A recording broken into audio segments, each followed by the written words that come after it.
Hello नमस्कार साथियों। आज हम लोगों ने बहुत ही महत्वपूर्ण क्लास 12th फिजिक्स के जो है 3 इंपॉर्टेंट लॉन्ग क्वेश्चन की चर्चा करने वाले थे 6, जिसमें से 6 प्रश्न हम आपको बताते और 3 प्रश्न आता। ये क्लास हम लोग अभी लाइव चला रहे थे, लेकिन लाइव में कुछ दिक्कत हो गया था, इसके वजह से नहीं चल पाया। नेटवर्क इशू की वजह से हम लोगों ने उस क्लास को लाइव में कंटिन्यू नहीं किए। अब मैं इस वीडियो को लाइव प्राइम में आपको इसलिए बना करके दे रहा हूं ताकि आपको इसको बात आपको समझ में आए और क्लियर आपको दिखे।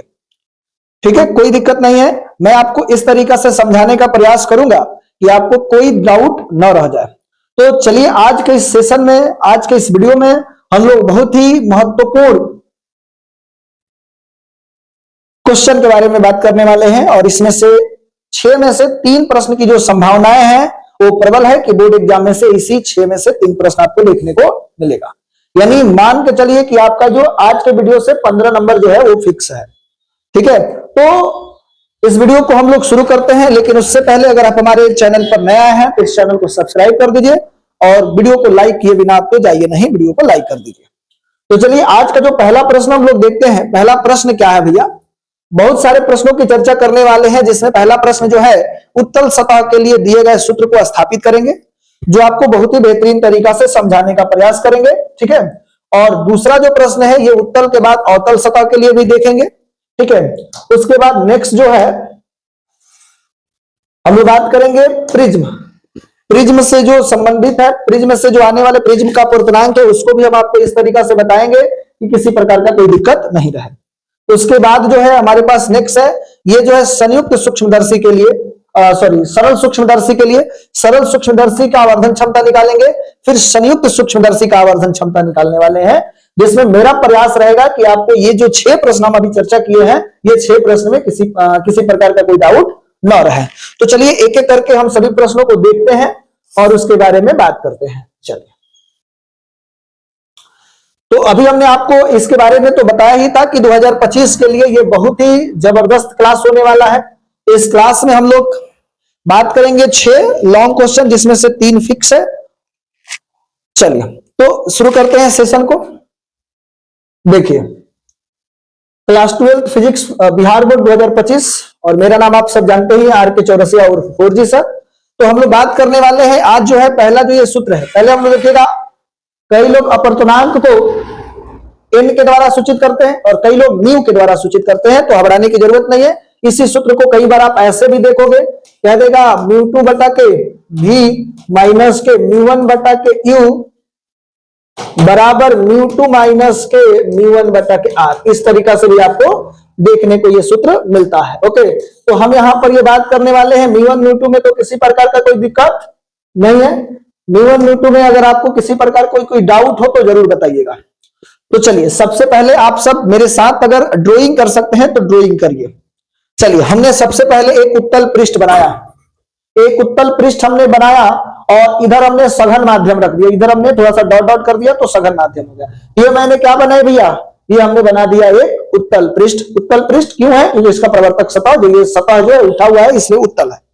और इसके द्वारक हमने ले लिया m और n, ये m और n द्वारक है। इस द्वारक को हम लोग छोट करेंगे, जैसे ही द्वारक छोटा होगा ये बिंदु यहां जो है वो घिसक करके यहां आ जाएगा, तो यहां से परपेंडिकुलर ड्रॉ करेंगे तो लगभग P के पास आएगा। ठीक है, अभी हम लोग बहुत जबरदस्त तरीका से समझने वाले हैं। तो ये आपने ड्रॉ कर लिया, उसके बाद हम क्या करने वाले हैं, इस बिंदु O से एक किरण लेकर के जाएंगे बिंदु A पर। भैया ये जो किरण इधर जो माध्यम है, इधर वाला जो माध्यम है उसको हमने n1 लिया है, इधर वाला जो माध्यम है इसको हमने n1 ले लिया और इधर वाला जो माध्यम है उसको हमने क्या ले लिया है, n2 ले लिया। ठीक है, यहां पर आप देख रहे हैं कि n2 जो है वो सघन माध्यम है, n1 जो है वो विरल माध्यम है, तो यहां पर देख रहे हैं n2 ग्रेटर देन n1 है। ठीक है, ये बात आपको समझ में आ गया। तो ये किरण जो है ये मुख्य अक्ष के साथ, ये जो मुख्य अक्ष के साथ अल्फा कोण बना रहा है, तो जैसे ये किरण यहां पर आया सतह पर, सतह के अंदर देखिए, सतह के अंदर ये क्या हुआ भैया, तो ये विरल माध्यम है, ये सघन माध्यम। इसके वजह से ये किरण जो यहां जा रहा था और यहां पे हमने अभिलंब ड्रॉ कर दिया, तो ये जो है वक्रता केंद्र है, ये क्या भैया, वक्रता केंद्र। तो इस वक्रता केंद्र से एक हमने अभिलंब ड्रॉ किया, तो देखिएगा जो किरण विरल माध्यम से सघन माध्यम में जाती है तो अभिलंब की तरफ मुड़ जाती है, तो ये अभिलंब की तरफ मुड़ गई। अभिलंब की तरफ मुड़ने की वजह से क्या हुआ भैया, यहां पर एक प्रतिबिंब बन गया। यहां पर क्या बन गया, प्रतिबिंब बना। तो इस वस्तु का प्रतिबिंब यहां पर बन गया आई। ओके, हमने क्या किया, यहां से एक अभिलंब ड्रॉ किया, ये सी हो गया, और यहां से एक लंब ड्रॉ कर दिया जिसकी ऊंचाई हमने क्या मान लिया है, एच। तो ये वाला जो कोण है वो अल्फा है, और ये जो प्रतिबिंब के साथ एक मुख्य अक्ष जो कोण बनाया है वो बीटा है, और अभिलंब के साथ जो कोण बना है वो गामा है, ये ऊंचाई एच है। किसी प्रकार का कोई दिक्कत नहीं है। तो इस फिगर को सबसे पहले आपको समझना है, इधर जो माध्यम है वो कौन सा माध्यम है, विरल माध्यम, और इधर जो है वो सघन माध्यम। सघन माध्यम का अपवर्तनांक आपने n2 लिया है, और विरल माध्यम का अपवर्तनांक आपने n1 लिया है। यहां तो कोई दिक्कत नहीं है। क्वेश्चन आपको ये दिया रहेगा, फिगर बनाने आपको आना चाहिए। ये अल्फा कोण बनाया है, वस्तु जो है अल्फा कोण, प्रतिबिंब जो है बीटा कोण, और ये अभिलंब जो है वो क्या बनाया है, गामा कोण बनाया है। कई लोग इसको थीटा लिख देते हैं, तो अल्फा बीटा गामा एकदम ठीक लगता है, तो हमने अल्फा बीटा गामा ले लिया। ये फिगर आपको किसी प्रकार से कोई प्रॉब्लम पर पहुंचा तो नहीं रहा, समझ में आ गया। अब देखोगे कुछ मान लिया जाता है, और बोर्ड एग्जाम में कुछ चित्र लिख करके, चित्र से लिख करके बातों को काट दिया जाता है। तो हमने इस फिगर को बहुत अच्छे से बनाया और समझाया आपको।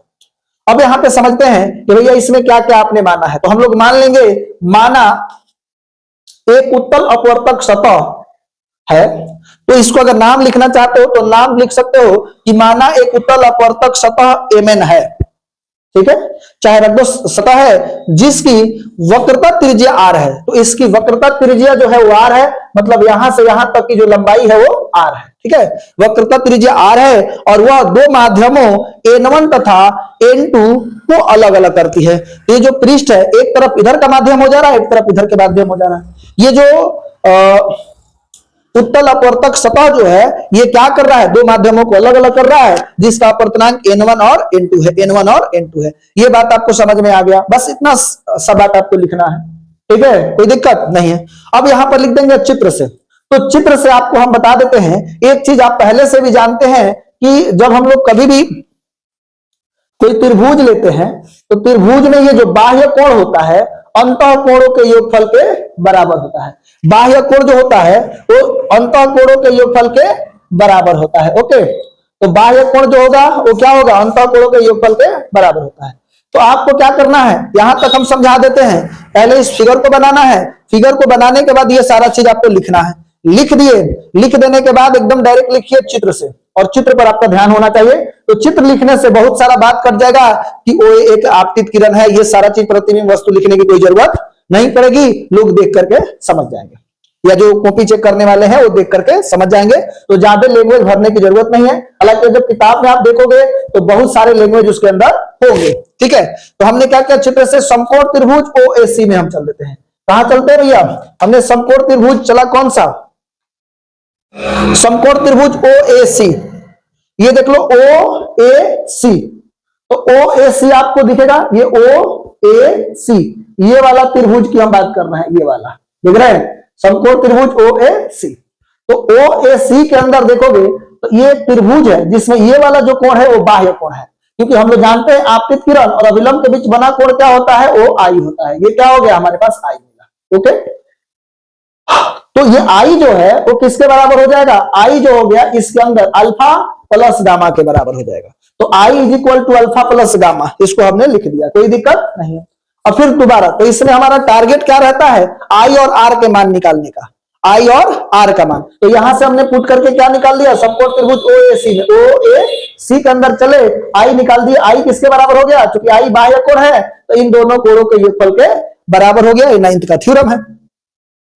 पुनः समकोण त्रिभुज, ये कौन से समकोण त्रिभुज में चल रहे हैं, IAC में। तो IAC ये देख रहे हैं, ये वाला त्रिभुज, ये वाला IAC। तो इस त्रिभुज के अंदर देख रहे हैं कि अब ये गामा जो है, ये गामा जो आप देख रहे हैं, ये गामा जो है वो क्या हो गया, बाह्य कोण हो गया। ये गामा जो आप देख रहे हैं ये बाह्य कोण हो गया। तो ये बाह्य कोण हुआ तो इसके अंतः कोणों के योगफल के बराबर हो गया। क्योंकि ये अपवर्तित किरण है और ये अभिलंब है, तो इसके बीच बना कोण अपवर्तन कोण R हो जाता है। तो किसके बराबर, ये गामा जो होगा अंदर के कोणों के योगफल के बराबर हो जाएगा। तो गामा इज इक्वल टू क्या मिलेगा, तो R प्लस के बीटा। तो यहां से हमारा टारगेट है कि R निकल जाए। तो हमने क्या किया, R निकाल लिया, कोई दिक्कत नहीं है। हमने यहां से क्या निकाल लिया, R निकाल लिया। तो R बराबर, तो इधर बीटा है तो उधर जाएगा, तो गामा माइनस के बीटा हो जाएगा। यहां तक किसी प्रकार का कोई दिक्कत नहीं होना चाहिए, आप लोग साथ में ही लिखते चलेंगे, ठीक है। चलो अब देखो स्नेल के नियम से, स्नेल के नियम से, तो वी नो दैट स्नेल के नियम से साइन आई बटा के साइन आर, साइन आई बटा के साइन आर और n2 बटा के n1 होता है। ये किसके नियम से बात कर रहे हैं? स्नेल के नियम से। यहां से इसको देखने से पहले ये देख लेते हैं, चित्र में फिर आते हैं। चित्र में पीसी, तो जो ये P और C है, तो ये वक्रता केंद्र है और ये ध्रुव है, तो वक्रता केंद्र और ध्रुव के बीच की दूरी को हम लोग वक्रता त्रिज्या कहते हैं, R हो जाएगा। तो PC हो गया कितना? R। उसके बाद OP, OP, तो OP जो है वस्तु दूरी है, तो हम लोग जानते हैं कि आपतित किरण इधर से आ रहा है, हम ध्रुव से दूरी नाप रहे हैं तो इधर जा रहा है, तो जब भी हम लोग आपतित प्रकाश के विपरीत दिशा में जाते हैं तो माइनस साइन लगाते हैं। तो ये वस्तु दूरी है तो माइनस की वस्तु दूरी ई हो जाएगा, और ये जो है प्रतिबिंब दूरी है, तो यहां से ये प्रतिबिंब दूरी है क्या भैया? PI, PI प्रतिबिंब दूरी है, और ये भी हो जाएगा, चूंकि आपतित प्रकाश की दिशा में नाप रहे हैं तो प्लस होगा।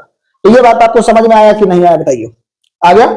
उसके बाद एक बात आपको समझना होगा कि जब एंगल छोटा होता है, छोटे एंगल के लिए, छोटे एंगल के लिए साइन आई, साइन थीटा या टैन थीटा, साइन थीटा या टैन थीटा, क्या बोले भैया? छोटे एंगल के लिए साइन थीटा या टैन थीटा किसके बराबर हो जाता है? थीटा के बराबर।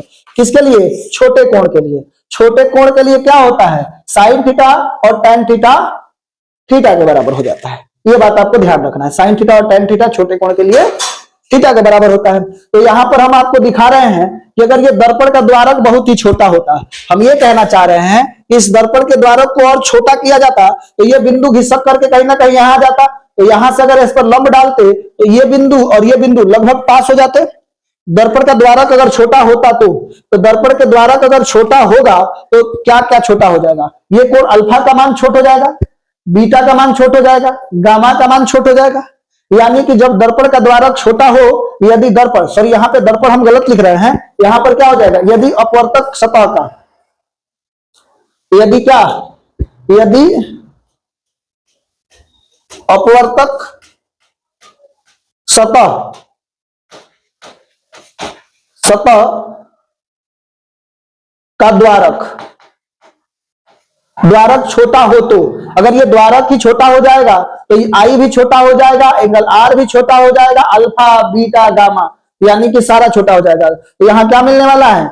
आई आर अल्फा बीटा तथा गामा कोण बहुत छोटे होंगे, और छोटे होंगे तो अल्फा को टैन अल्फा लिख सकते हैं या टैन अल्फा को अल्फा लिख सकते हैं, टैन बीटा को बीटा या बीटा को टैन बीटा लिख सकते हैं, ठीक है। गामा को टैन गामा लिख सकते हैं या टैन गामा को गामा लिख सकते हैं, साइन आई को आई लिख सकते हैं और साइन आर को आर लिख सकते हैं, ठीक है। ये बात आपको समझना पड़ेगा, यहां तक किसी प्रकार का कोई दिक्कत नहीं है। तो जब ये बात आपको समझ में आ गया, तो जो कि यहां पर आपने लिखा था स्नेल के नियम से, तो स्नेल के नियम से साइन आई बटा के साइन आर और n2 बटा के n1 है, तो आई के जगह पर, साइन आई के जगह पर आई लिख देते हैं और आर के जगह पर हम आर लिख देते हैं, क्योंकि हमने शुरुआत में ही कह दिया है कि दर्पण का द्वारक बहुत छोटा हो तो, ठीक है। तो ऐसा हो गया, तो यहां से क्रॉस मल्टीप्लीकेशन कर लेंगे तो ये क्या हो जाएगा? ई गुणा हो जाएगा इसके साथ, ये क्या हो जाएगा? तो n1 इंटू के आई गुणा हो जाएगा इसके साथ, तो n2 इंटू के आर, तो ये n1 आई और n2 आर हो जाएगा। इसको मान लेते हैं समीकरण 1। अब यहां से एक बात बताइए, आई का मान आपको पता है कि नहीं पता है? तो आई का मान है गामा अल्फा प्लस गामा, और आर का मान है गामा माइनस के बीटा। यहां पर आई का मान ये है और आर का मान ये है, आर बराबर ये है, आई बराबर ये है। तो यहां से आई का मान और यहां से आर का मान, दोनों का मान यहां पे रखेंगे, तो दोनों का मान रखेंगे तो क्या आएगा? तो यहां से n1 आई का मान हमने gamma plus alpha plus gamma रख दिया, और n2 यहां जो हमारे पास आर था, आर का मान गामा माइनस के बीटा हो गया। यहां तक किसी प्रकार का कोई दिक्कत नहीं है। आप एक बात हमको बताइए, जो अभी हम लोग फिगर देख रहे थे उसके अंदर ये आपके पास n1 n2, इसको हम समीकरण में रहने देते हैं। अब चलते हैं फिर कहां पे? चित्र के पास।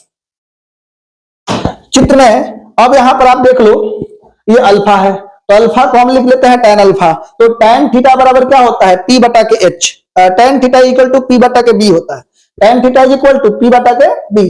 तो यहां से हम ले रहे अल्फा अगर ले रहे हैं तो इस त्रिभुज में चलो, ये वाले त्रिभुज में OAB में, OAB में। और एक और बात, कंफ्यूजन नहीं होना चाहिए, अगर दर्पण का द्वारक छोटा हो तो ये वाला जो बिंदु है यहां ना होकर के इसके करीब होगा, तो OP का हो चाहे OB का हो, दोनों बात क्या होंगे? बराबर होंगे, जब दर्पण का द्वारक बहुत ही छोटा होगा तब। तो हम चल देते हैं इसमें, तो tan अल्फा बराबर ये लंबाई हो जाएगा क्या, h, इसको हमने क्या मान लिया है, h माना है, ठीक है। तो ये लंबाई आपके पास h मिल गया, तो tan अल्फा बराबर क्या हो जाएगा, p बटा के b, तो p के जगह पर h हो जाएगा और b के जगह पर ये लंबाई हो जाएगा। चूंकि ये वस्तु दूरी है तो ये वस्तु दूरी इधर नाप रहे हैं तो माइनस के u हो जाएगा। तो यही बात है। दूसरा जो दिख रहा है tan बीटा, तो tan बीटा इस त्रिभुज में चलेंगे तो फिर से ध्यान दीजिएगा इस त्रिभुज में, तो p बटा के b, तो p के जगह पर फिर ये h हो जाएगा और b के जगह पर ये प्रतिबिंब दूरी क्या हो जाएगा, v हो जाएगा। उसके बाद फिर हम लोग बात करेंगे इस वाले त्रिभुज में, तो tan गामा, तो tan गामा बराबर इस त्रिभुज में आएंगे तो ये लंब हो जाएगा और ये आधार हो जाएगा। तो ये वाला दूरी वक्रता त्रिज्या है, तुम कहोगे सर ये वाला कैसे कह रहे हैं, या दर्पण का द्वारा छोटा है तो बिंदु यहां ना होकर के इसके करीब होगा, तो ये तो हो जाएगा ना, वही बात हम यहां से कह रहे हैं। यहां से हो जाएगा tan alpha is equal to h बटा के u, tan बीटा, तो h बटा के u जब होगा तो यहां से tan अल्फा को अल्फा लिख सकते हैं, tan बीटा का मान देखो, tan बीटा का मान h बटा के v, h बटा के v अभी हमने आपको दिखाया था फिगर में, ठीक है। अब सुनो h बटा के v हो गया तो tan बीटा को बीटा लिख देते हैं, tan गामा बराबर h बटा के r, हमने बोला h बटा के r होगा, ध्यान दीजिएगा। तो ये tan गामा को गामा लिख देते हैं, h बटा के r हो गया। तो यहां से अल्फा बीटा गामा इन तीनों का मान समीकरण 1 में, समीकरण 2 में रख देते हैं।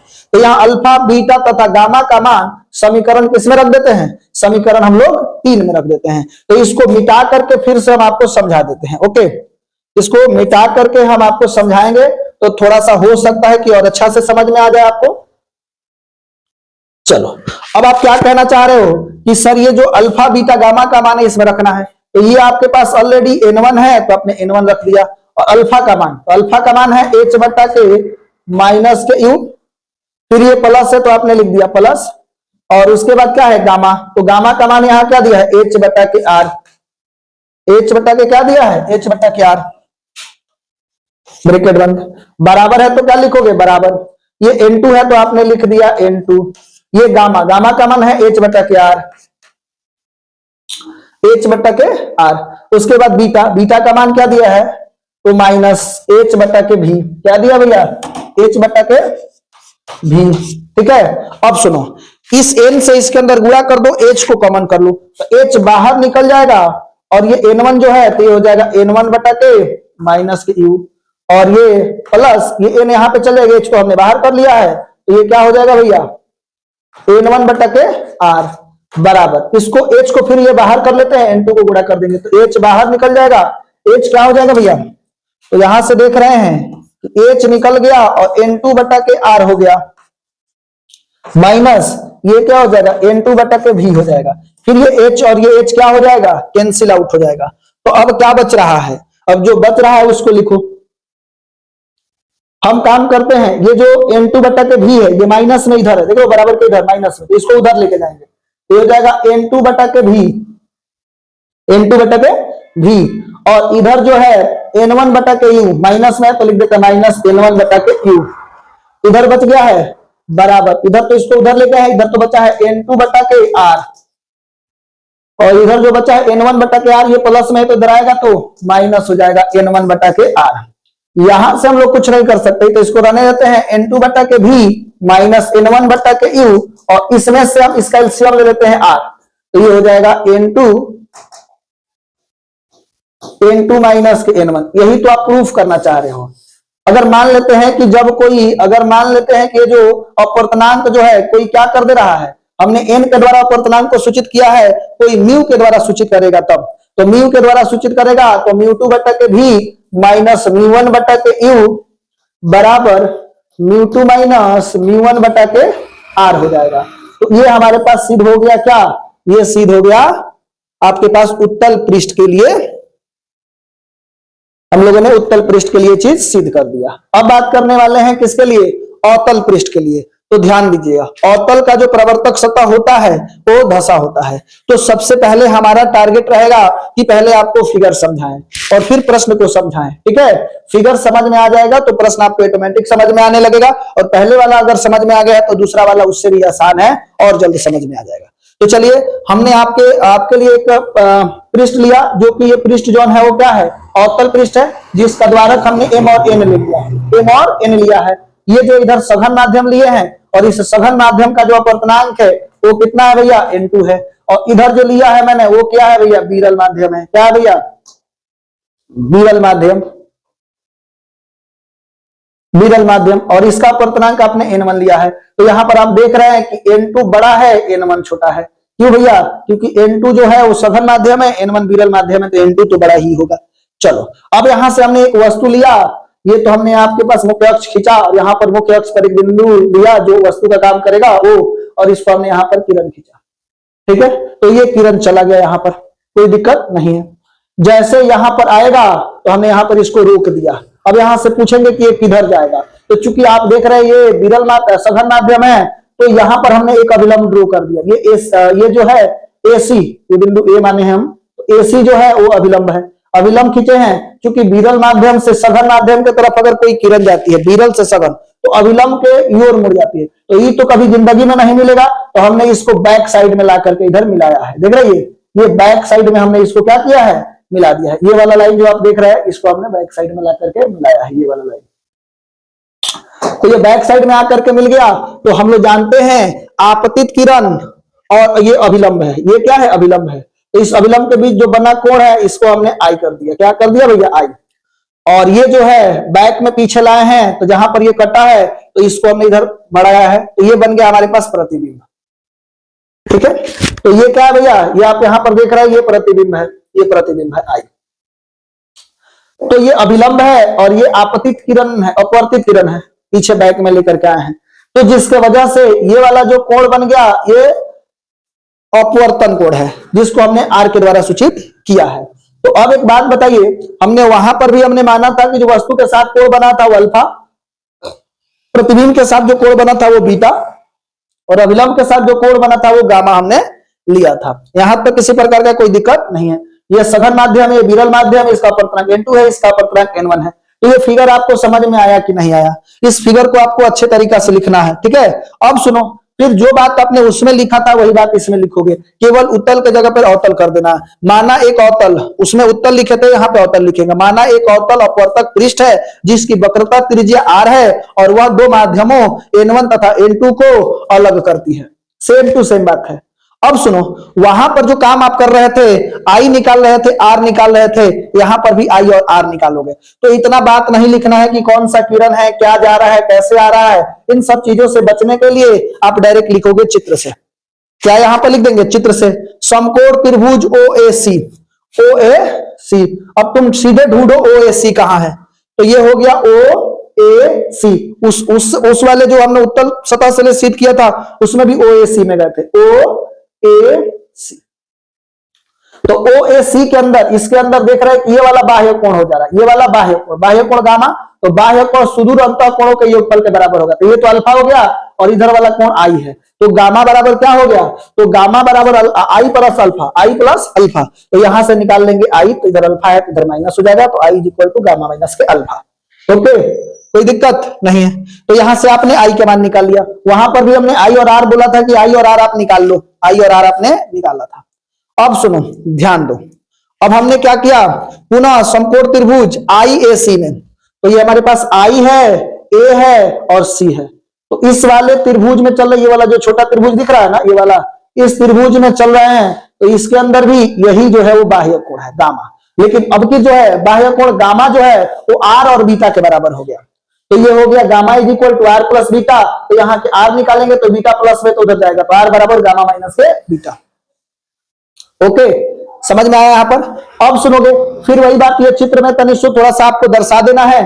तो चित्र से ये OP जो है, ये OP जो है वस्तु है, वस्तु दूरी है, और इधर नाप रहे हैं क्योंकि आपकी प्रकाश किरण इधर से आ रही है, हम इधर जा रहे हैं, ध्रुव से इधर जा रहे हैं। तो ये हो जाएगा निगेटिव। OP वस्तु है तो माइनस के U हो जाएगा। PI ये जो है आपके पास क्या दिख रहा है, PI जो है वो प्रतिबिंब है। तो प्रतिबिंब दूरी को भी कहते हैं, चूंकि इधर है तो माइनस के भी हो गया। और ये हो गया PC, ये केंद्रक है, तो PC वक्रता केंद्र है, वक्रता त्रिज्या है, इसलिए माइनस के R हो जाएगा।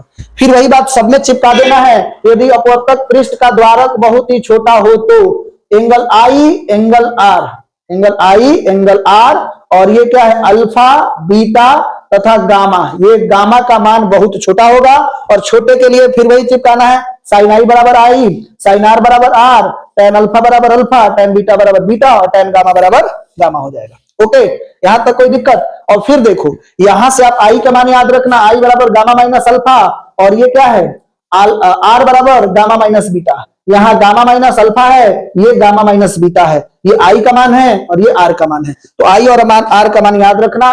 हम लोग जानते हैं स्नेल के नियम से, क्या है भैया स्नेल का नियम क्या है? स्नेल के नियम से बात करोगे, स्नेल का नियम कहता है कि साइन आई बराबर साइन आई बटा के साइन आर बराबर N2 बटा के N1। हमने लिख दिया। अभी चूंकि थोड़ी देर पहले हमने माना था कि दर्पण का द्वारक बहुत ही छोटा हो, तो साइन आई हो जाएगा, साइन आर हो जाएगा। अभी क्रॉस मल्टीप्लाई कर लेते हैं, तो इसको इससे मल्टीप्लाई करेंगे तो N1 आई, और इसको इससे मल्टीप्लाई करेंगे तो N2 आर हो जाएगा, N2 आर। तो यहां से हम लोग आई और आर का मान रख देंगे, यहां पे क्या करेंगे आई और आर का मान रखेंगे। तो यहां पर आई तथा आर का मान समीकरण 1 में रखने पर कहां रख देते हैं? समीकरण 1 में। तो समीकरण 1 में रखेंगे तो ये हो जाएगा N1, आर का मान हमने बोला था गामा माइनस अल्फा, N2 है तो N2, और आर का मान अभी थोड़ी देर पहले निकाले थे, वो क्या था गामा माइनस के बीटा। आप सब उसको लिखते चलोगे, साथ में लिखते चलोगे ना, तो किसी प्रकार का कोई दिक्कत होने वाला नहीं है, ठीक है। यहां पर अभी हमने बताया था ना कि आर का मान जो आई का मान जो है गामा माइनस अल्फा है, आई का मान गामा माइनस अल्फा, आर का मान गामा माइनस बीटा है, ठीक है। साथ में जब लिखते चलिएगा तो किसी प्रकार का कोई दिक्कत होने वाला नहीं है। अब सुनो, ये तो हमने ले लिया और इसको मान लेते हैं समीकरण 2। क्या हमने मान लिया? इसको मान लिया समीकरण 2। बोलो कोई दिक्कत है? कोई दिक्कत नहीं है। अब चलिए ध्यान से, हमने ले लिया tan अल्फा बराबर h बाई ई, तो ये कहां से आ रहा है? तो फिर इधर आना पड़ेगा फिगर में, ये अल्फा है। अगर आप देख रहे हो कि दर्पण का द्वारक बहुत ही छोटा होता तो ये बिंदु यहां ना होकर के यहां होता, तो यहां होता तो ये वाला यहाँ पे लंब खींचते तो ये बिंदु और ये बिंदु दोनों सेम हो जाता, तो ये बी जो है यहाँ है वो हो जाता है यहाँ पर। तो इस प्रकार हम लोग ये कह सकते हैं कि अभी हम लोग एज्यूम कर लेते हैं कि दर्पण का द्वारक बहुत छोटा है, तो छोटा होगा तो ये बिंदु बी जो है वो बिंदु पी के करीब होगा। इसको लिखेंगे नहीं, हमने ऐसा बोल दिया है यही पर शुरुआत में। तो जब ऐसा हो गया तो इस वाले त्रिभुज के लिए जब बात करोगे tan अल्फा, तो h बट्टा के क्या हो जाएगा b, तो h बट्टा सॉरी तो ये h मतलब p बट्टा के b, तो p के जगह पर ये h है, ये लंब जो है क्या h है, तो h बट्टा के और ये वस्तु दूरी है तो क्या हो जाएगा u, तो चूंकि माइनस में हो जाएगा, ठीक है। उसके बाद यहां पर हम लोग बीटा की बात करेंगे तो h बट्टा के ये प्रतिबिंब दूरी है तो माइनस के भी। गामा की बात करेंगे तो tan गामा का हो जाएगा h बटा के आर, h बटा के आर, क्योंकि इधर जा रहे हैं तो माइनस के आर। तो इन सब का मान यहाँ पर दिखाया गया है, ध्यान दीजिएगा। ये दिया गया है tan alpha is equal to h बटा के माइनस के यू, तो ये tan अल्फा अल्फा के बराबर हो जाएगा, तो अल्फा क्या हो जाएगा h बटा के माइनस के यू। tan बीटा, तो tan बीटा जो हो गया वो क्या मिलेगा h बटा के माइनस के भी, तो tan बीटा बीटा के बराबर हो जाएगा। उसके बाद गामा दिख रहा है tan गामा, तो गामा हो जाएगा h बटा के माइनस के आर, तो यहां से हम लोग देख रहे हैं कि गामा का मान tan गामा गामा हो जाएगा, तो यहां हो जाएगा h बटा के माइनस के आर। ये सारा दूरी ध्रुव से हम लोग किधर नाप रहे हैं लेफ्ट साइड, तो माइनस होगा। तो हमने ये अल्फा बीटा गामा इन तीनों का मान उठा करके इस समीकरण में रख देते हैं। तो तीनों का मान अगर समीकरण में रखोगे तो इसको हम यहां पर दिखा देते हैं रख करके, ओके। क्या भैया, इन तीनों का मान हम रखते हैं। तो यहां पर देख रहे हैं N1, तो यहां दिया हुआ है N1, ये जो दिया है गामा, तो गामा का मान क्या दिया है h बटा के माइनस के आर, और यहां पर दिया हुआ है माइनस, तो यहां लिख देते हैं माइनस।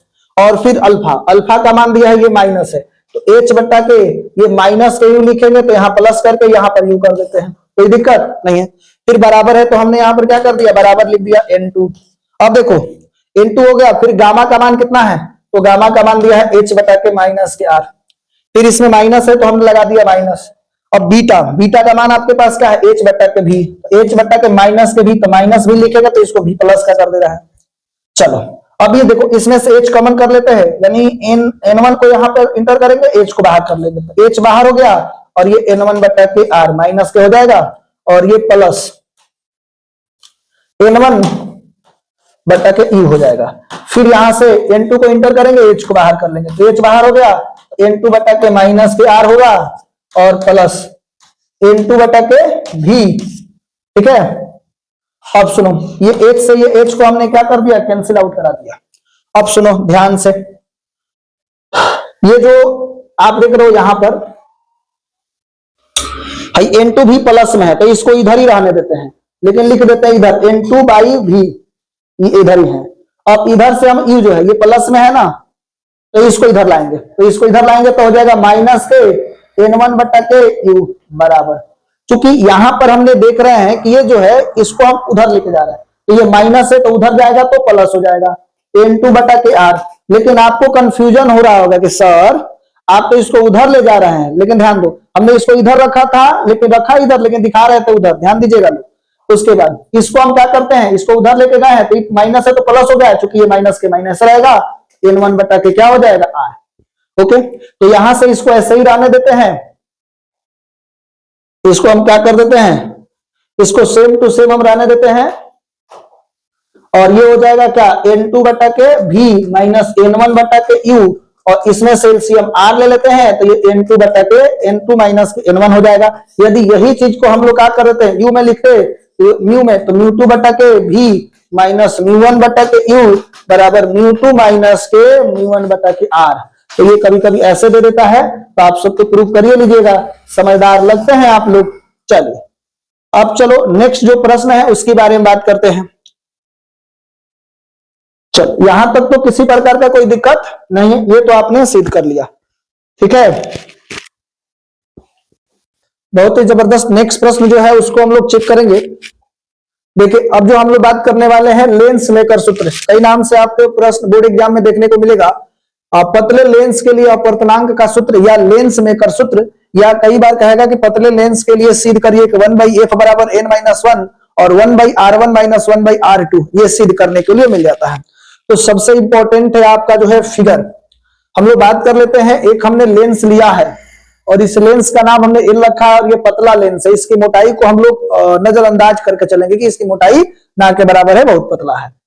इसमें ये पहला पृष्ठ है जिसका वक्रता त्रिज्या R1 है, ये दूसरा पृष्ठ है इसका वक्रता त्रिज्या R2 है। ओके, अब आपको समझना यह है कि सर ये तो R1 और R2 हो गया, हमने यहां पर एक वस्तु लिया तो वस्तु से ये पहला प्रकाश की किरण यहां तक आई, तो चूंकि हम लोग देख रहे हैं और यहां पर ये मान के चला गया है कि N2 बड़ा है N1 कम है, ध्यान दीजिएगा यहां पर भी इधर का माध्यम कम है इधर का माध्यम अधिक है, तो अपवर्तनांक अधिक है, तो इधर से प्रकाश की किरण गई है, तो हमने क्या किया, यहां से जाने के बाद आप लोग जानते हैं कि उत्तल लेंस जो होता है प्रकाश की किरणों को फोकस पे मिलाएगा, तो इधर है तो इसको इस मुख्य अक्ष पर इस बिंदु पर मिलाया, तो ये पहले पृष्ठ का काम है। तो पहला पृष्ठ ने इस वस्तु का आई डैश पे प्रतिबिंब बना दिया। अब ये जो दूसरा पृष्ठ है इस प्रतिबिंब को वस्तु समझ रहा है, तो इसका ये दूसरा पृष्ठ यहां पे प्रतिबिंब बना दिया। तो पहले जो मैंने बोला उसको ध्यान रखना है, इस वस्तु का ये वाला जो पहला पृष्ठ है ये वाला प्रतिबिंब बनाया है आई डैश, तो यहां से ये वस्तु दूरी हो गया, इसको हमने ले लिया U। ओके, दूसरी बात, और इस वस्तु के लिए प्रतिबिंब है आई डैश, तो ये हो गया इसका प्रतिबिंब दूरी, इसको हमने V डैश ले लिया।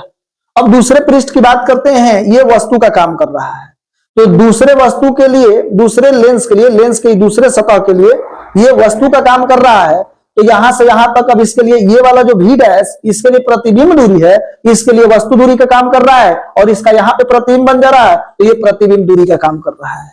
एकदम ये बात आप लोग ध्यान रखेंगे, ये फिगर बहुत ही सिंपल, बहुत ही आसान हमने बनाया है, ठीक है, आपको इसी तरीका से बनाना है। तो चलिए हम लोग कुछ इसमें मान लेते हैं। मानते क्या है कि माना कोई लेंस L है जिसका अपवर्तनांक n है, जिसका अपवर्तनांक क्या भैया, यहाँ पर जो अपवर्तनांक आप देख रहे हैं वो n है।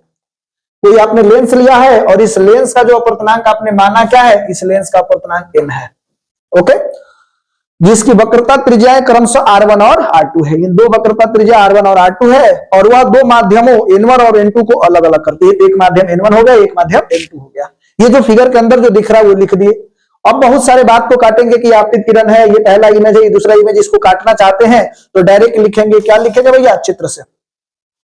हम लोगों ने अभी उत्तल पृष्ठ के लिए चाहे किसी पृष्ठ के लिए जब बात किया था तो हम लोग जानते हैं इसमें दो पृष्ठ है, तो पहले पृष्ठ के लिए बात कर रहे हैं, तो पहला पृष्ठ जो है ये उत्तल पृष्ठ है, तो उत्तल पृष्ठ या कोनों पृष्ठ के लिए हमने वो सूत्र बोला था आपको, N2/V माइनस N1/U और N2 माइनस N1 बटा के R, ये बोला था मैंने। तो अब आपको ध्यान देना है कि यहाँ N2 तो N2 है, और यहाँ जो पहले पृष्ठ के लिए V जो है प्रतिबिंब दूरी है वो कितना है, V डैश है, तो हमने इस V के जगह पर रख दिया V डैश। ये वाला सूत्र अभी शुद्ध किए थे हम लोग थोड़ी देर पहले, आप लोगों ने देखा था, तो हमने अभी N2 के N2 और V जो है इसके लिए V जो है प्रतिबिंब दूरी V डैश है, माइनस है तो माइनस, N1 है तो N1 U, तो U तो वस्तु दूरी है तो U है, और बाकी इसको यहीं पे रहने देते हैं, सेम टू सेम रहने देते हैं, ये एक समीकरण 1 हो गया। अब दूसरे पृष्ठ के लिए ध्यान दीजिएगा, पहले पृष्ठ के लिए ये N1 था, ये N2 था। ये पहले पृष्ठ के लिए ये इधर वाला N1 था और इधर वाला N2 था। अब इस पृष्ठ के लिए N2 N1 का काम करेगा, क्योंकि इस पृष्ठ में ये वाला पृष्ठ के लिए ये N1 हो जाएगा और ये N2 हो जाएगा। पहले पृष्ठ में पहले वाले पृष्ठ के लिए ये N1 ये N2, दूसरे वाले पृष्ठ के लिए ये N1 और ये N2 हो जाएगा। बस इतना ध्यान रखेंगे, सारा काम तमाम हो जाएगा। तो इस द्वितीय पृष्ठ के लिए तो जो सूत्र पहले से जानते हैं वो लिख दो, N2/V माइनस N1/U और N2 माइनस N1/R। हमने आपको ऑलरेडी बताया है कि इस वाले पृष्ठ के लिए N2 N1 का काम करेगा और यहां पर जो इसका प्रतिबिंब दूरी है वो भी ही है। ओके, हमने लिख दिया, क्योंकि ये वस्तु दूरी है और ये प्रतिबिंब दूरी है, क्योंकि इस लेंस के लिए ये वाला सतह के लिए ये वस्तु का काम कर रहा है, ये प्रतिबिंब का काम कर रहा है। तो ये हो गया वस्तु दूरी और ये हो जाएगा प्रतिबिंब दूरी। तो भी की जगह पर हमने भी ही रख दिया, क्योंकि भी है यहाँ पर। ओके, अब दूसरी बात, N1 की जगह पर N2 हो जाएगा। अभी हमने बताया इस वाले पृष्ठ के लिए N1 हो जाएगा, ये N2 हो जाएगा। तो N1 N2 हो गया और इसका जो U है वस्तु दूरी है, तो ये वाला वस्तु दूरी का काम कर रहा है इस वाले पृष्ठ के लिए, तो यहाँ V' हो गया। और N2 की जगह पर N1 लिख देते हैं और N2 की जगह पर N1 और N1 की जगह पर N2 और R है तो R रहने देते हैं। अब ये समीकरण 2 हो जाएगा। लेकिन एक बात देंगे, ये पहले पृष्ठ के लिए था, इसका वक्रता त्रिज्या R1 है तो R1 रख देते हैं और इसका R2 है तो इसको R2 रख देते हैं। ओके, अब ये दो समीकरण हमारे पास मिल गया, इन दोनों समीकरण को हम जोड़ देते हैं। तो लिख देते हैं समीकरण 1 + 2। तो हमारे पास ये समीकरण था, अभी हम लोगों ने देखा। आप लिखते लिखते जाइएगा तो किसी प्रकार का कोई दिक्कत नहीं होगा। देख लीजिए, इस वाले समीकरण और इस वाले समीकरण को दोनों को उठा करके हम यहाँ पर रख देते हैं। तो ये हमने रख दिया, तो यहां देख रहे हैं N2/V', ये प्लस में है, ये माइनस में, तो कैंसिल आउट हो गया। इधर बच गया, ये बच गया, तो N1/V माइनस N1/U ये बचा है। दूसरा है ये हमारे पास बचा N2 माइनस N1/R1 और ये प्लस है, प्लस N1 माइनस N2/R1। हमने यहां से N1 कॉमन कर लिया तो 1/V माइनस 1/Q, क्योंकि N1 कॉमन हो गया। यहां पर हम लोग देख पा रहे हैं कि ये तो ठीक है, N2 माइनस N1 है, ये N1 माइनस N2 है, तो इसमें से माइनस कॉमन कर लेंगे तो फिर ये N1 माइनस N2 की जगह पे N2 माइनस N1 हो जाएगा। इसमें से हम कॉमन कर लेते हैं N2 माइनस N1। तो यहां पर आप देख रहे हैं, अच्छा ये दर्पण सूत्र से जानते हैं 1/V माइनस 1/U बराबर 1/F होता है। तो ये N1 और इसका मान हो जाएगा F, क्योंकि हम लोग जानते हैं 1/V माइनस 1/U बराबर 1/F। तो ये हो गया, इसके जगह पर हमने F रख दिया, F हो गया 1/F1 F। उसके बाद इधर ये N2 माइनस N1 कॉमन कर लेंगे, तो कॉमन कर लेंगे तो यहाँ बचेगा 1/R1 और यहाँ बचेगा 1/R2, यहाँ पर लिख देते हैं। तो यहाँ से N1 जो है उसको इधर भेजेंगे, तो ये N1 जो आप देख रहे हैं यहाँ पे वो आ जाएगा इसके नीचे, तो N2 माइनस N1/N1 और तो सेम यहीं पे लिख देंगे। अब दूसरी बात यहाँ पर दिख रहा है कि इसको अलग अलग करेंगे, तो N2/N1 और इसके नीचे करेंगे तो कट करके 1 हो जाएगा। अब देखिएगा N2/N1 को हम लोग अपवर्तनांक कहते हैं N, कई लोग अपवर्तनांक को म्यू के द्वारा भी सूचित कर देते हैं, कोई दिक्कत नहीं है। तो ये क्या हो जाएगा 1/F और ये इसके जगह पर आप N लिख दो, N-1 या R1 माइनस R2 हो जाएगा। या कई बार इसी को लोग ऐसे लिख देते हैं 1/F बराबर μ-1, क्योंकि अपवर्तनांक प्रिज्म का हमने N माना है, आप म्यू मानोगे तो म्यू हो जाएगा और इधर हो जाएगा 1/K R1 minus 1/K R2। Okay, यहां तक कोई दिक्कत नहीं है। नेक्स्ट जो प्रश्न है वो वेरी वेरी इंपॉर्टेंट है, हम लोग बात करने वाले हैं प्रिज्म के लिए, और ये भी बहुत जबरदस्त है। कई बार आ जाता है कि आपको इसको सिद्ध करना है, ठीक है, इसको सिद्ध करने के लिए आ जाता है। तो हम लोग देखते हैं, कहता है एक प्रिज्म के लिए दिखाइए कि अपवर्तनांक जो होता है वो म्यू, कई लोग इसका अपवर्तनांक हमने क्या लिया है म्यू, तो म्यू के लिए म्यू बराबर sign A plus lambda m/2, अच्छा है इसी को lambda m plus A plus lambda m चाहे लेमडा m प्लस K, बात क्या है सिग्मा बटा के 2 और साइन A/2, इसको दिखाने के लिए आपके पास आ जाता है। तो सबसे इंपॉर्टेंट बात होती है कि सर फिगर बनाना, तो हमने आपको यहां पर एक फिगर दिखा दिया है, तो फिगर को पहले समझाते हैं और फिर इधर आते हैं। अगर आपको फिगर समझ में आ गया तो सारा कहानी जो है वो बहुत ही आसान हो जाएगा। तो मैं फिगर को थोड़ा सा मिटा करके फिर से समझाते हैं। देखिए यहां से एक आपतित किरण जा रही है, यहां पर ये एक प्रिज्म है जिसका अपवर्तनांक हम लोगों ने क्या मान लिया है, इसका अपवर्तनांक म्यू माना गया है। ये सघन माध्यम है और इधर विरल माध्यम है, तो प्रकाश किरण जा रही है और यहाँ पे हमने अविलंब खींचा, तो ये प्रकाश किरण इधर जाकर के ये सीधे न जाकर के, तो हमने सीधा एक लाइन दिखा दिया है, यहाँ पर देख रहे हैं एक सीधा लाइन दिखाया है, लेकिन ये सीधा गया नहीं है, ये अविलंब के तरफ मुड़ गई है। तो ये सीधा ऐसे जा करके और ऐसे चली गई है, ये किरण जो देख रहे हैं ये ऐसे चली गई है, तो सीधा हमने एक इमेजिनरी लाइन खींच दिया और इधर चला गया। जैसे यहां पर आया तो फिर इसके लिए खतरा हो गया, क्योंकि ये सघन माध्यम था और फिर विरल माध्यम है। तो फिर मैंने यहाँ पर अविलंब खींचा तो ये क्या हो गया, ये सीधे ना जाकर के अविलंब से दूर भाग गई, तो हमने इसको बैक में ले गया यहाँ पर। तो ये जो सीधा जा रहा था ये कोण और इधर हो गया है, तो अगर ये कुछ नहीं होता तो ये सीधे ऐसे जाता तो इधर नहीं जाता, तो ये सीधे जाता, लेकिन इसकी वजह से ये इधर जा रहा है, तो इसके बीच में जो विचलन कोण है वो डेल्टा है, इसको हम लोग डेल्टा पढ़ते हैं। तो कितना डेल्टा भैया, तो यहाँ पे डेल्टा हमने लिख लिया कि इसका जो विचलन कोण है वो कितना है, विचलन कोण डेल्टा है। यहां तक कोई दिक्कत? ये आपतन कोण आई है और ये अपवर्तन कोण R1 मान लेते हैं, क्योंकि पहले बार अपवर्तन R1 हो गया।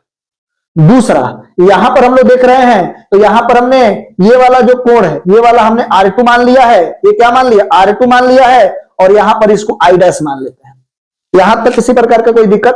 तो यहां पर N डैश O एक नॉर्मल है और फिर N2 O, N1 O एक लंब है और N2 O एक ये लंब है, ठीक है, और ये लैम्डा है। अब एक बात बताइए, अब यहां पर शीर्षाभिमुख कोण से हम लोग जानते हैं ये वाला और ये वाला रेखा सेम है, तो ये वाला एंगल और ये पूरा एंगल आई हो जाएगा, ये पूरा एंगल क्या होगा, आई, ये पूरा एंगल आई। लेकिन हमको ये वाला एंगल आपसे पूछना है, तो ये भैया पूरा आई होगा, ये R1 है, तो ये हो जाएगा I माइनस के R1।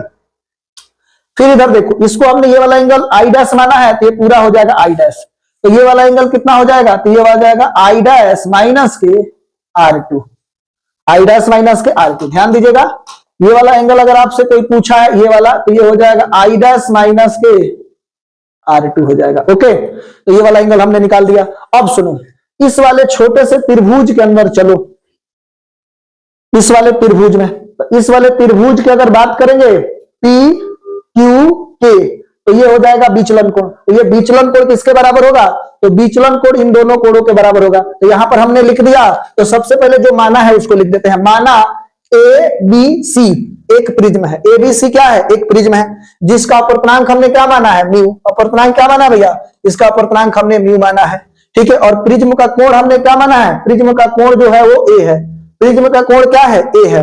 तो यहां पर विचलन कोण के लिए हम लोग बात कर रहे हैं, ये जो विचलन कोण आप देख रहे हैं, तो विचलन कोण क्या हो जाएगा, तो इस त्रिभुज में ये बाह्य कोण है, ये सुदूर अंतः कोणों के योगफल के बराबर हो जाएगा।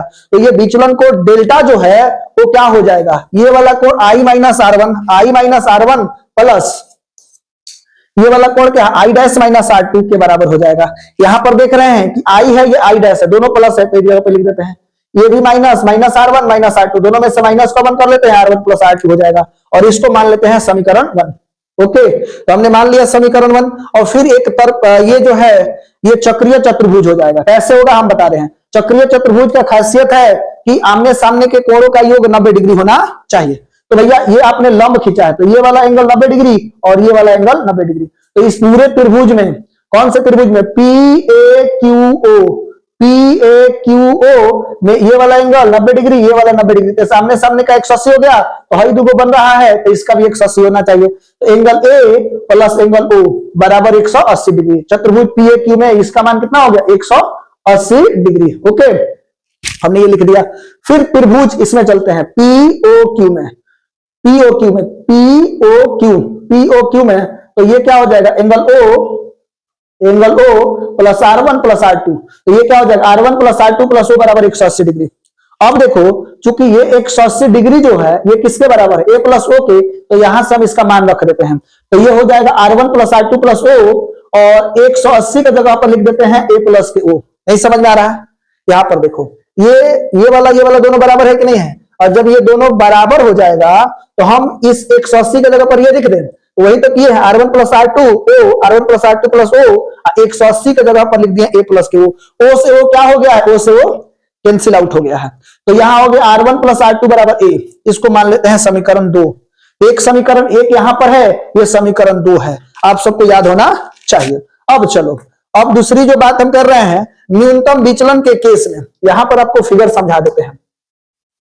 भैया जो ये विचलन न्यूनतम होगा, तो अगर न्यूनतम विचलन होगा तो देखिएगा, ये न्यूनतम विचलन होगा तो ये खींच करके यहां पर आ जाएगा, तो ये I, R1, R2 और I डैश, ये तीनों क्या हो जाएंगे, बराबर हो जाएंगे। तो आप एकदम रट्टा मार लो, न्यूनतम विचलन के केस में ये जो लेमडा है उसको लेमडा M कहते हैं, सॉरी डेल्टा है, डेल्टा है, क्या भैया डेल्टा। तो डेल्टा डेल्टा एम के बराबर हो जाएगा। डेल्टा किसके बराबर होगा, डेल्टा एम। न्यूनतम विचलन के केस में डेल्टा डेल्टा एम के बराबर, और R1 R2 R के बराबर हो जाएगा। R1 R2 क्या हो जाएगा, ये बराबर हो जाएगा, और उसको हमने मान लिया R। न्यूनतम विचलन के केस में ऐसा होगा कि R1 R2 बराबर हो जाएगा, और I डैश I के बराबर हो जाएगा। I डैश किसके बराबर हो जाएगा, I के बराबर।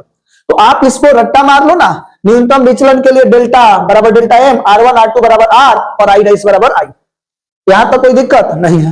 तो अब सुनो, हम समीकरण 2 में चलते हैं। तो समीकरण 2 हमारे पास क्या है, आप यहां पर देख रहे हैं समीकरण 2 जो है R1 प्लस R2 बराबर A है। तो आपने यहां पर लिख दिया R1 प्लस R2 बराबर A। तो चूंकि न्यूनतम विचलन की बात हो रही है, तो R1 और R2 R के बराबर है। तो ये R1 R के हो गया, और ये R1 R2 भी R बराबर हो गया। तो R और R 2R, और यहां से R निकालेंगे तो ये बाई 2 हो गया। तो यहां से हमने क्या कर दिया, R निकाल करके रख लेते हैं। अब बात करते हैं समीकरण 1। तो समीकरण 1 आप देखोगे तो समीकरण 1 यहां पर है I plus I dash minus R1 plus R2। और यहां पर फिर से एक बार हम बता देते हैं कि R1 प्लस R2 A के बराबर है।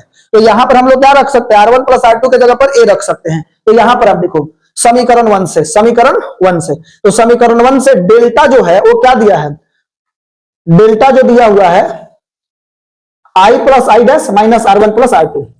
तो चूंकि न्यूनतम विचलन की स्थिति में बात कर रहे हैं, तो डेल्टा डेल्टा एम के बराबर हो गया, और I और I डैश ये दोनों बराबर है। तो ये हम दोनों को I और I डैश को एक मान लेते हैं, तो I प्लस I 2I हो गया, और इसका मान हम लोग जान ही रहे R1 प्लस R2 का मान A है, तो ये माइनस है तो माइनस A। हम काम करते हैं, इसको इधर ला देते हैं। तो इधर माइनस है तो ये प्लस में हो जाएगा, तो 2I बराबर डेल्टा एम प्लस के A, डेल्टा एम प्लस के A हो जाएगा। डेल्टा एम प्लस के क्या हो जाएगा, A हो जाएगा। ओके, यहां तक कोई दिक्कत नहीं है। अब आपको समझना है, ध्यान दीजिएगा, 2I बराबर डेल्टा एम प्लस के हो गया, तो I का मान ये निकल करके आ गया। यहां तक किसी प्रकार का कोई दिक्कत नहीं है। तो हमने ये सारा खेल रच करके I का मान और R का मान निकाल लिया। हम लोग भली भांति जानते हैं स्नेल के नियम से। स्नेल का नियम हम लोग क्या जानते हैं, स्नेल का नियम हम लोग जानते हैं, अपवर्तनांक जो होता है, अपवर्तनांक का सूत्र हो जाता है साइन आई बटा के साइन आर। तो हमने अपवर्तनांक को म्यू माना है, साइन की जगह पर साइन, और I का मान यहां से रख दो। I का मान क्या है, lambda M plus A by 2। चाहे इसी को हम लोग लिख सकते हैं ए प्लस के लेमडा एम बाई 2, घबराने की बात नहीं है। ए प्लस के लेमडा एम या लेमडा एम प्लस के ए, बात सेम है। तो हमने इस I की जगह पर रख दिया, तो ये साइन साइन, और I की जगह पर lambda M plus A by 2, और यहाँ पे साइन की जगह पर साइन, और R की जगह पर क्या है, ए बाई 2। और यही तो आपको सिद्ध करना था, ये आपका क्या हो गया, सिद्ध हो गया। तो जहां म्यू क्या है, अपवर्तनांक है, लेमडा एम क्या है, न्यूनतम विचलन कोण है, ए क्या है, तो प्रिज्म का सूक्ष्मदर्शी क्या है, एक प्रकार का ये प्रकाशीय यंत्र है जिसमें एक ही उत्तल लेंस लगा होता है, और इसका उपयोग हम लोग छोटे वस्तुओं को बड़ा करके देखने में करते हैं। तो अभी छोटा सा अगर डिफिनीशन कोई पूछता है तो डिफिनीशन जरूर बोल दीजिएगा। चलो अब यहां देख लीजिएगा भैया, सरल सूक्ष्मदर्शी सिंपल माइक्रोस्कोप, उसकी संरचना ऐसे होती है।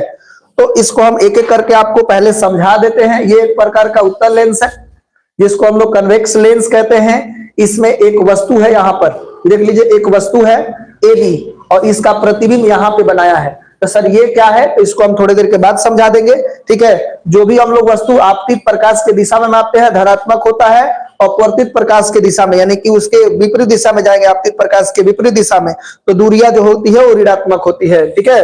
तो चलिए इधर हम लोग देखते हैं, इससे रिलेटेड जो बात है उसको समझा देते हैं। सबसे पहले इधर भी हम आपको समझा देते हैं कि क्या है भाई। यहां पर हम लोग देख पा रहे हैं कि एक प्रकार का ये उत्तल लेंस है। इस उत्तल लेंस के सामने एक वस्तु हमने ए बी रखा, इस ए बी से एक किरण हमने इधर लेकर के गए हैं। तो जो ये किरण गई है, ये क्या हो गया, हम लोग जानते हैं उत्तल लेंस में मुख्य अक्ष के समानांतर किरण फोकस से चली जाती है। तो ये जो मुख्य अक्ष के समानांतर किरण है वो फोकस से चली गई, और एक जो है प्रकाशिक केंद्र से भेजे हैं तो प्रकाशिक केंद्र से सीधे चली गई। ये दोनों सामने आकर के कभी मिलने वाली नहीं है, इसलिए वास्तविक कटान तो होगा नहीं। तो हम इसके बैक साइड में दोनों किरण को बैक साइड में लाए, तो यहाँ पे कट गया। तो यहाँ पर इसका जो है वो क्या बन गया भैया, इस वस्तु का यहाँ पे प्रतिबिंब बन गया ए डैश बी डैश, ठीक है। हम यहाँ पर ये एज्यूम किए हैं कि अगर ये वस्तु यहां ना होकर के स्पष्ट दृष्टि के न्यूनतम दूरी पर होता, डी दूरी पर होता, तो क्या होता, इसलिए हमने इसका एक छोटा सा किरण आरेख दिखाया है। ये भी आपको आगे बहुत काम करने वाला है। ओके चलिए, आकाश कह रहे क्या हुआ सर, बोलिए। सर आप तो 6 में से 3 बोले थे कि आज जाएगा तो फिर कल। अच्छा जी, तो 3 पहले हमने पढ़ाया था ना, 3 पहले पढ़ा दिया था, ठीक है, उसको देख लीजिएगा। इस वीडियो के नीचे में डिस्क्रिप्शन भी हम लगा देंगे उसको, या फिर चैनल पर जाकर के देख लीजिएगा, वहां पे 4 बताए हैं, 4 और 3 7 हो जा रहा है, कोई दिक्कत नहीं है। चलिए अब देखोगे यहाँ पर इस ये जो हमारे पास इमेज है, चित्र से कुछ कुछ बातें हम लोग लिख लेते हैं। चित्र में सबसे पहले हम लोग देखते हैं कि ए बी क्या है, वस्तु है, ए बी बराबर वस्तु हमने लिख दिया, और ए डैश बी डैश जो है वो प्रतिबिंब है, और डी क्या है भैया, डी स्पष्ट दृष्टि की न्यूनतम दूरी है, ठीक है। अब ये प्रतिबिंब कैसा बना है, वस्तु मुख्य अक्ष के ऊपर है, प्रतिबिंब भी ऊपर है, ये क्या है, सीधा है, सीधा है, और ये इधर बना है डैश डैश कटान से, तो आभासी है, तो आभासी बड़ा और सीधा, आभासी बड़ा और सीधा बना है। ओके, तो इस चित्र से हमने इतना बातें लिखा हुआ है। अब चूंकि हम लोग ये जो पढ़ रहे हैं ये क्या है, सरल सूक्ष्मदर्शी है, क्या भैया, सरल सूक्ष्मदर्शी, सरल सूक्ष्मदर्शी। तो इस सरल सूक्ष्मदर्शी में हम लोग पहले इसका छोटा सा डिफिनेशन देख ले रहे हैं। वैसा सूक्ष्मदर्शी जो एक कम फोकस दूरी वाला, एक ही लेंस है कि नहीं है, एक कम फोकस दूरी वाला उत्तल लेंस का बना होता है, उसे सरल सूक्ष्मदर्शी कहते हैं, और इसका उपयोग हम लोग छोटे वस्तुओं को बड़ा करके देखने में करते हैं। ओके, तो अब देखिएगा इसमें ये सूत्र आपको याद रखना पड़ेगा, आवर्धन क्षमता, क्या भैया, इसमें याद रखना पड़ेगा कि आवर्धन क्षमता क्या होता है। आवर्धन क्षमता जो होता है अंतिम प्रतिबिंब द्वारा बना दर्शन कोण, या फिर प्रतिबिंब द्वारा बना दर्शन कोण। एक ही प्रतिबिंब बना है तो हमने प्रतिबिंब लिख दिया है, आप अंतिम प्रतिबिंब भी लिख सकते हैं।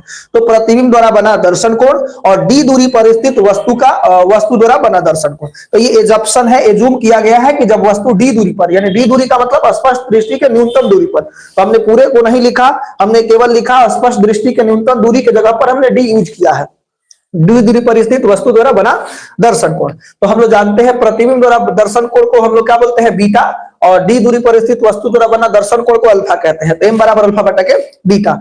एक चीज हम लोग पहले से भी ये बात को जानते हैं कि भैया छोटे कोण के लिए, छोटे कोण के लिए आप क्या जानते हैं, छोटे कोण के लिए जो tan थीटा होता है वो थीटा के बराबर हो जाता है। तो tan थीटा थीटा के बराबर हो जाता है, तो थीटा tan थीटा के बराबर हो जाएगा। उल्टा भी देख सकते हैं, तो m बराबर ये बीटा के जगह, क्योंकि ये छोटा कोण है, तो b बराबर हम लोग लिख देते हैं tan बीटा, बीटा की जगह पर tan बीटा, अल्फा की जगह पर tan अल्फा। यहां तक भी कोई दिक्कत नहीं है। दूसरा जो है, चित्र से चलते हैं, ये tan बीटा निकालते हैं कि क्या है, तो tan बीटा जो है प्रतिबिंब द्वारा बना दर्शन कोण, तो प्रतिबिंब तो ये है, ठीक है, तो ये वाला, तो यहां पर हम लेकर के आ रहे हैं, तो ये पूरा ये जो बड़ा है वो बीटा कोण है।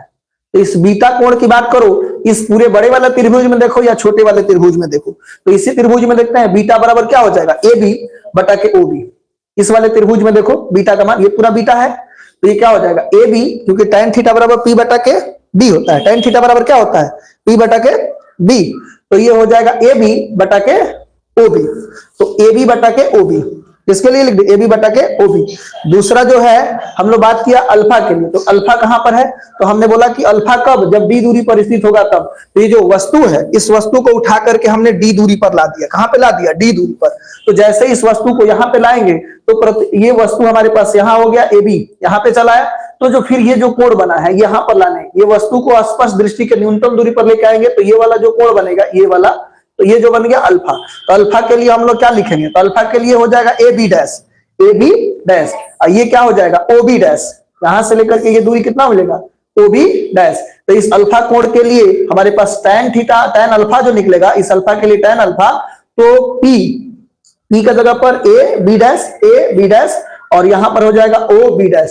तो ए बी से भी क्यों कटा भैया, कहोगे कि सर ये तो आप देख रहे हैं ए बी है, ये ए बी डैश है, तो इसी को तो आप यहां पर लेकर के गए हो, ये वाला जो वस्तु है वही तो यहां पर आया है, तो इसकी हाइट और इसकी हाइट दोनों का हाइट सेम है। यहां पर हमने चूंकि में लिख भी दिया है कि ए बी बराबर ए बी डैश, तो इसलिए ये और ये कैंसिल आउट हो गया, तो ये नीचे जो बचा है इसको पलटी मार के ऊपर लेके चलेंगे, तो एम बराबर ये नीचे है तो ऊपर चल जाएगा ओ बी डैश बटा के ओ बी, इसको मान लेते हैं समीकरण 1।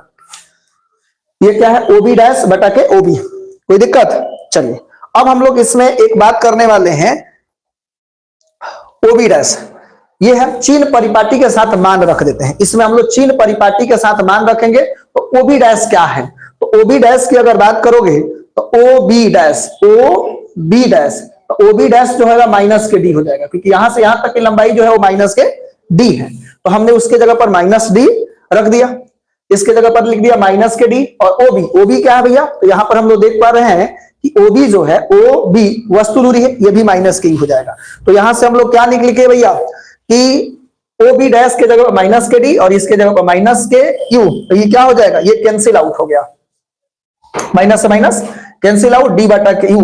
तो अगर कोई पूछेगा सरल सूक्ष्मदर्शी का आवर्धन क्षमता, तो एक आप ये आंसर बोल सकते हो कि सरल सूक्ष्मदर्शी का आवर्धन क्षमता D बटा के U होता है।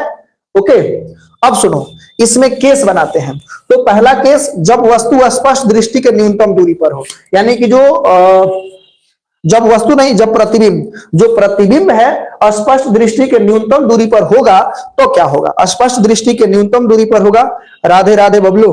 चलिए, यहां पर हम लोग देख रहे हैं कि जब स्पष्ट दृष्टि की न्यूनतम दूरी पर होगा तो क्या होगा, प्रतिबिंब जो है स्पष्ट दृष्टि के न्यूनतम दूरी पर, तो प्रतिबिंब कहने का मतलब भी, प्रतिबिंब कहने का मतलब भी, तो यहां पर हम लोग देख रहे हैं कि लेंस, तो लेंस से 1/f बराबर 1/v माइनस 1/u, हमने लेंस सूत्र तो जानते ही है, लेंस सूत्र 1/f बराबर 1/v माइनस 1/u, यहां तक किसी प्रकार का कोई दिक्कत नहीं है। अब देखो, f बराबर, हमने 1/f को f ही रहने दिया, और प्रतिबिंब जो है स्पष्ट दृष्टि के न्यूनतम दूरी पर है, तो प्रतिबिंब स्पष्ट दृष्टि के न्यूनतम दूरी पर है, तो v के जगह पर माइनस के d हो जाएगा, और 1 माइनस 1 u के जगह पर ये माइनस के u होगा, क्योंकि सारा चीज जो है ये दूरी के इधर ही है, तो d भी जो है माइनस है और u भी है माइनस के u है, तो सब माइनस में हमने रख दिया। अब क्या करते हैं, इसको सोल्व करते हैं, माइनस माइनस क्या हो गया प्लस। अब क्या करते हैं भाई, यहां से हम लोग एक काम करते हैं, दोनों तरफ d से गुणा कर देते हैं, दोनों तरफ किससे गुणा करते हैं, तो d से गुणा करेंगे, तो यहां पर d से गुणा करेंगे तो d बटा के f हो गया, और यहां d से गुणा करेंगे तो कट के ये माइनस के 1 हो जाएगा, d से गुणा करेंगे तो d कैंसिल, माइनस के 1, यहां पर d बटा के u हो जाएगा। ओके, अब सुनिए, ध्यान दीजिए, अगर हम यहां से du का मान निकालें तो du यहीं पर आने देते हैं, और ये माइनस से गुणा करके प्लस हो जाएगा, यानी कि du बराबर, ये माइनस जाएगा इधर, तो 1 प्लस d बटा के f ही, और इसको हम मान लेते हैं समीकरण 2। ये क्या हो गया, समीकरण 2।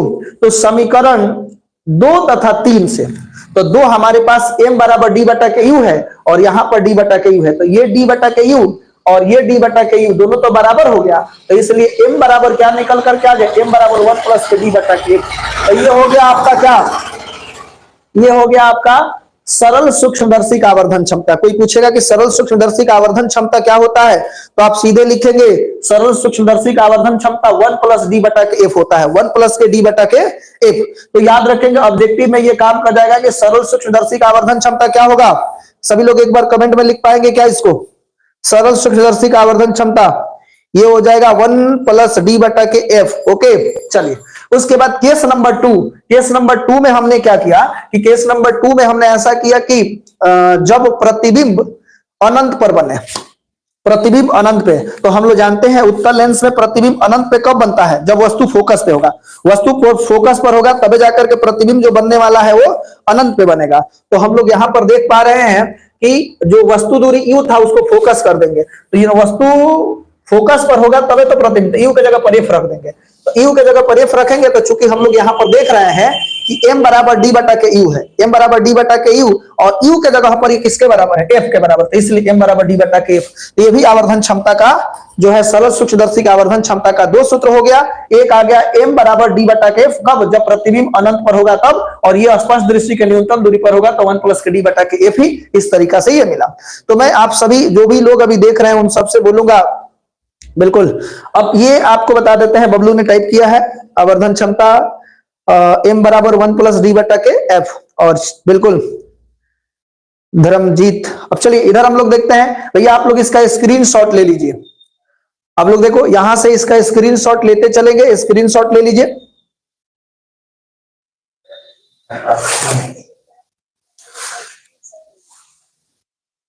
स्क्रीनशॉट ले लीजिए,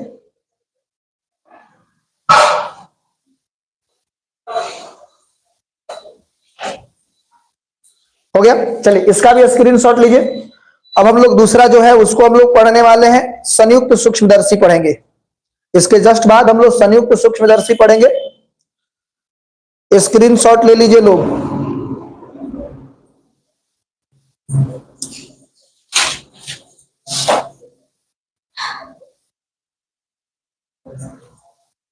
चलिए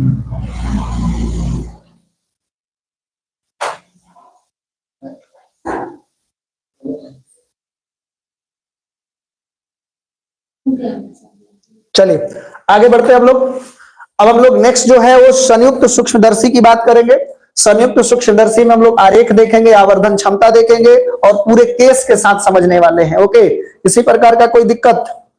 चलिए अब देखो, इसका पहले जो प्रतिबिंब है, इसका जो आरेख है, उस आरेख को समझते हैं। आरेख आपको समझ में आ जाए उसके बाद फिर आगे बढ़ते हैं। भैया संयुक्त सूक्ष्मदर्शी का उपयोग हम लोग क्या करते हैं? एकदम सूक्ष्म से सूक्ष्म वस्तुओं को देखने के लिए उपयोग में लाते हैं। इससे होता क्या है कि छोटे से छोटा जो वस्तु है वो बड़ा दिखने लगता है, तो इसलिए इसका उपयोग करते हैं। ठीक है, अब इसमें समझने वाली बात यह है कि सर इसमें क्या होता है, तो इसको बनाने में आपको ध्यान रखना पड़ेगा, क्योंकि खगोलीय दूरदर्शी और इसमें बनाने में कभी कभी कंफ्यूजन हो जाता है। इसमें आपको ध्यान देना पड़ेगा कि इसमें जो नेत्रिका लेंस बड़ा होता है, अभिदृश्यक लेंस छोटा होता है। और खगोलीय दूरदर्शी में होगा क्या? खगोलीय दूरदर्शी की अगर हम बात करें, आपको दिखा भी देते हैं। खगोलीय दूरदर्शी में क्या होगा? तो खगोलीय दूरदर्शी में नेत्रिका लेंस छोटा हो गया और अभिदृश्यक लेंस बड़ा हो जाएगा। ठीक है, ये नेत्रिका लेंस छोटा हो गया, अभिदृश्यक लेंस बड़ा हो गया। खगोलीय दूरदर्शी की बात कर रहे हैं तब। लेकिन अगर हम संयुक्त सूक्ष्मदर्शी की जब बात करेंगे तो इसमें क्या होगा भैया? संयुक्त सूक्ष्मदर्शी में आप देख पा रहे हैं कि नेत्रिका लेंस बड़ा है, अभिदृश्यक लेंस छोटा है। ओके, तो चलिए अब इसमें हम लोग देखते हैं इसके ग्राफ को। सबसे पहले एक वस्तु आपने लिया AB, वस्तु AB है, इससे किरण गई है। तो हम लोग जब भी एक वस्तु का प्रतिबिंब बनाना चाहते हैं वो लेंस में या दर्पण में, तो कम से कम 2 किरण आरेख खींचा जाता है। 2 किरण को हम लोग लेकर के जाते हैं। एक किरण इसके समानांतर लेकर के गए हैं, तो हम लोग जानते हैं कि उत्तल लेंस से मुख्य अक्ष के समानांतर किरण फोकस से जाती है, तो ये फोकस से चली गई। तो सर ये FO क्यों लिखे हैं? क्योंकि अभिदृश्यक लेंस को ऑब्जेक्टिव लेंस कहते हैं, इसलिए O के द्वारा सूचित करते हैं, इसलिए जो फोकस है ये ऑब्जेक्टिव लेंस का है। फिर यहां से एक प्रकाशिक केंद्र से लेकर के गए हैं, तो ये सीधे प्रकाशिक केंद्र से सीधे चली जाएगी, तो यहाँ पे कट गया, तो ये वस्तु का यहाँ पे प्रतिबिंब इस लेंस ने बना दिया। इसका काम अब खत्म। तो ये क्या हो गया? यहां से यहां तक ये वस्तु दूरी हो गया। तो किसके लिए वस्तु दूरी है भैया? तो इस अभिदृश्यक लेंस के लिए तो माइनस के UO कर देते हैं, क्योंकि O लेंस के लिए बात हो रही है। तो ये माइनस क्यों? क्योंकि आपतित प्रकाश के विपरीत दिशा में लेकर के जा रहे हैं, तो दूरियां नेगेटिव होती है। ठीक है, यहां तक हो गया। और प्रतिबिंब यहां बना है, तो ये प्रतिबिंब किसका है भैया? तो इसका है। तो ये जो प्रतिबिंब दूरी है आपकी प्रकाश की दिशा में है, तो प्लस के VO हो जाएगा। ओके, दूसरा जो चीज है, ये जो है AB वस्तु है और A' B' इस लेंस के द्वारा बना प्रतिबिंब है। ओके, अब समझिएगा, ये जो प्रतिबिंब है इसके लिए वस्तु का काम करेगा, क्योंकि ये इसको देखेगा। ये वाला जो नेत्रिका लेंस है इसको देखेगा, तो ये वाला अब जो है, जो कि इसके लिए प्रतिबिंब है, तो इसके लिए वस्तु का काम करेगा। तो ये हो जाएगा वस्तु दूरी किसके लिए भैया? तो इसके लिए। तो यहां पर UE करना पड़ेगा। ओके, ध्यान दीजिएगा, गलत है थोड़ा सा। ये इसके लिए वस्तु दूरी काम करेगा, किसके लिए? नेत्रिका लेंस के लिए ये क्या है? वस्तु दूरी है। ओके, तो ये अब इसने क्या किया कि यहां से फिर एक किरण आरेख खींचते हैं, एक इसके समानांतर लेके जाएंगे तो ये फोकस दूरी से चल जाएगा। तो ये फोकस किसका है? इस लेंस का। ये कौन है? नेत्रिका लेंस, आई लेंस यानी FE हो गया। और एक इससे लेके जाएंगे प्रकाशिक केंद्र, तो ये दोनों कभी मिलेगा ही नहीं, तो हमको इसको बैक में लाना पड़ेगा। तो बैक में लाने के लिए डॉट डॉट लाइन से उपयोग करेंगे, और डॉट डॉट लाइन से बना प्रतिबिंब आभासी प्रतिबिंब होता है, तो ये हो जाएगा आभासी प्रतिबिंब, यहाँ पे बन गया। ठीक है, तो हम मान के चलते हैं जो प्रतिबिंब बना है स्पष्ट दूरी की न्यूनतम दूरी पर बना हो। ये तो बना तो भी पर है, क्योंकि इधर गए हैं, क्योंकि ये भी माइनस होना चाहिए। क्या होना चाहिए? माइनस। ओके, अब सुनिए इस चीज को। अब हम लोग बात करते हैं, अगर कोई पूछ देगा कि सर संयुक्त सूक्ष्मदर्शी किसे कहते हैं, तो क्या बोलिएगा? तो यहाँ पे संयुक्त सूक्ष्मदर्शी, तो आप इसमें देख रहे हैं कि कम फोकस दूरी के 2 उत्तल लेंस लगे हुए हैं, तो आप इसमें बोल सकते हैं कि वैसा सूक्ष्मदर्शी जिसका उपयोग सूक्ष्म से सूक्ष्म वस्तुओं को देखने के लिए किया जाता है, उसे हम लोग क्या बोलेंगे? संयुक्त सूक्ष्मदर्शी कहते हैं। लेकिन अगर आप इसको स्ट्रक्चर के हिसाब से डिफाइन करना चाहते हो तो बोल देंगे कम फोकस दूरी वाले 2 उत्तल लेंस से बने प्रकाशिक यंत्र को संयुक्त सूक्ष्मदर्शी कहते हैं। और इससे अति सूक्ष्म कणों को भी स्पष्ट देखा जा सकता है, छोटे छोटे वस्तुओं को भी देखा जा सकता है। ओके, बिल्कुल, क्या बात है, दिलों की बरसात हो रही है। चलिए आगे बढ़ते हैं। हम लोग यहां पर देख पा रहे हैं कि जो आवर्धन क्षमता, तो आवर्धन क्षमता हमने वहां पर भी बोला था। आवर्धन क्षमता क्या होता है? तो अंतिम प्रतिबिंब द्वारा बना दर्शन कोण, अंतिम प्रतिबिंब द्वारा बना दर्शन कोण और D दूरी पर स्थित वस्तु द्वारा बना दर्शन कोण। ओके, अब सुनिए ध्यान से, भैया ये तो हमने वहां पर भी बोला था। अब चित्र से कुछ बात लिख देते हैं। चित्र से ये वाला जो लेंस है अभिदृश्यक लेंस है, तो वो जो है अभिदृश्यक लेंस है, ई जो है वो नेत्रिका लेंस है। तो वो जो है अभिदृश्यक लेंस और ई जो है वो नेत्रिका लेंस। ए बी क्या है तो वस्तु है। आप इसी चित्र में से छाट करके लिख लीजिएगा, अच्छा होगा, ठीक है। तो ये हो गया ए बी वस्तु हो गया। अब सुनिए, ये ए डैश बी डैश जो है लेंस ओ के द्वारा, लेंस ओ मतलब अभिदृश्यक लेंस, लेंस ओ लिखने का मतलब अभिदृश्यक लेंस, तो ये अभिदृश्यक लेंस के द्वारा बना प्रतिबिंब है। डी क्या है भैया तो स्पष्ट दृष्टि की न्यूनतम दूरी है। और ये पी क्यू जो देख रहे हैं, पी क्यू क्या है अंतिम प्रतिबिंब है, अंतिम प्रतिबिंब है। और ये कैसा है, ये देखो ये डॉट डॉट लाइन से बना है तो आभासी है, और वस्तु यहां इस तरफ है और ये ऐसे है तो उल्टा भी है, तो आभासी उल्टा और बड़ा, आभासी उल्टा और बड़ा।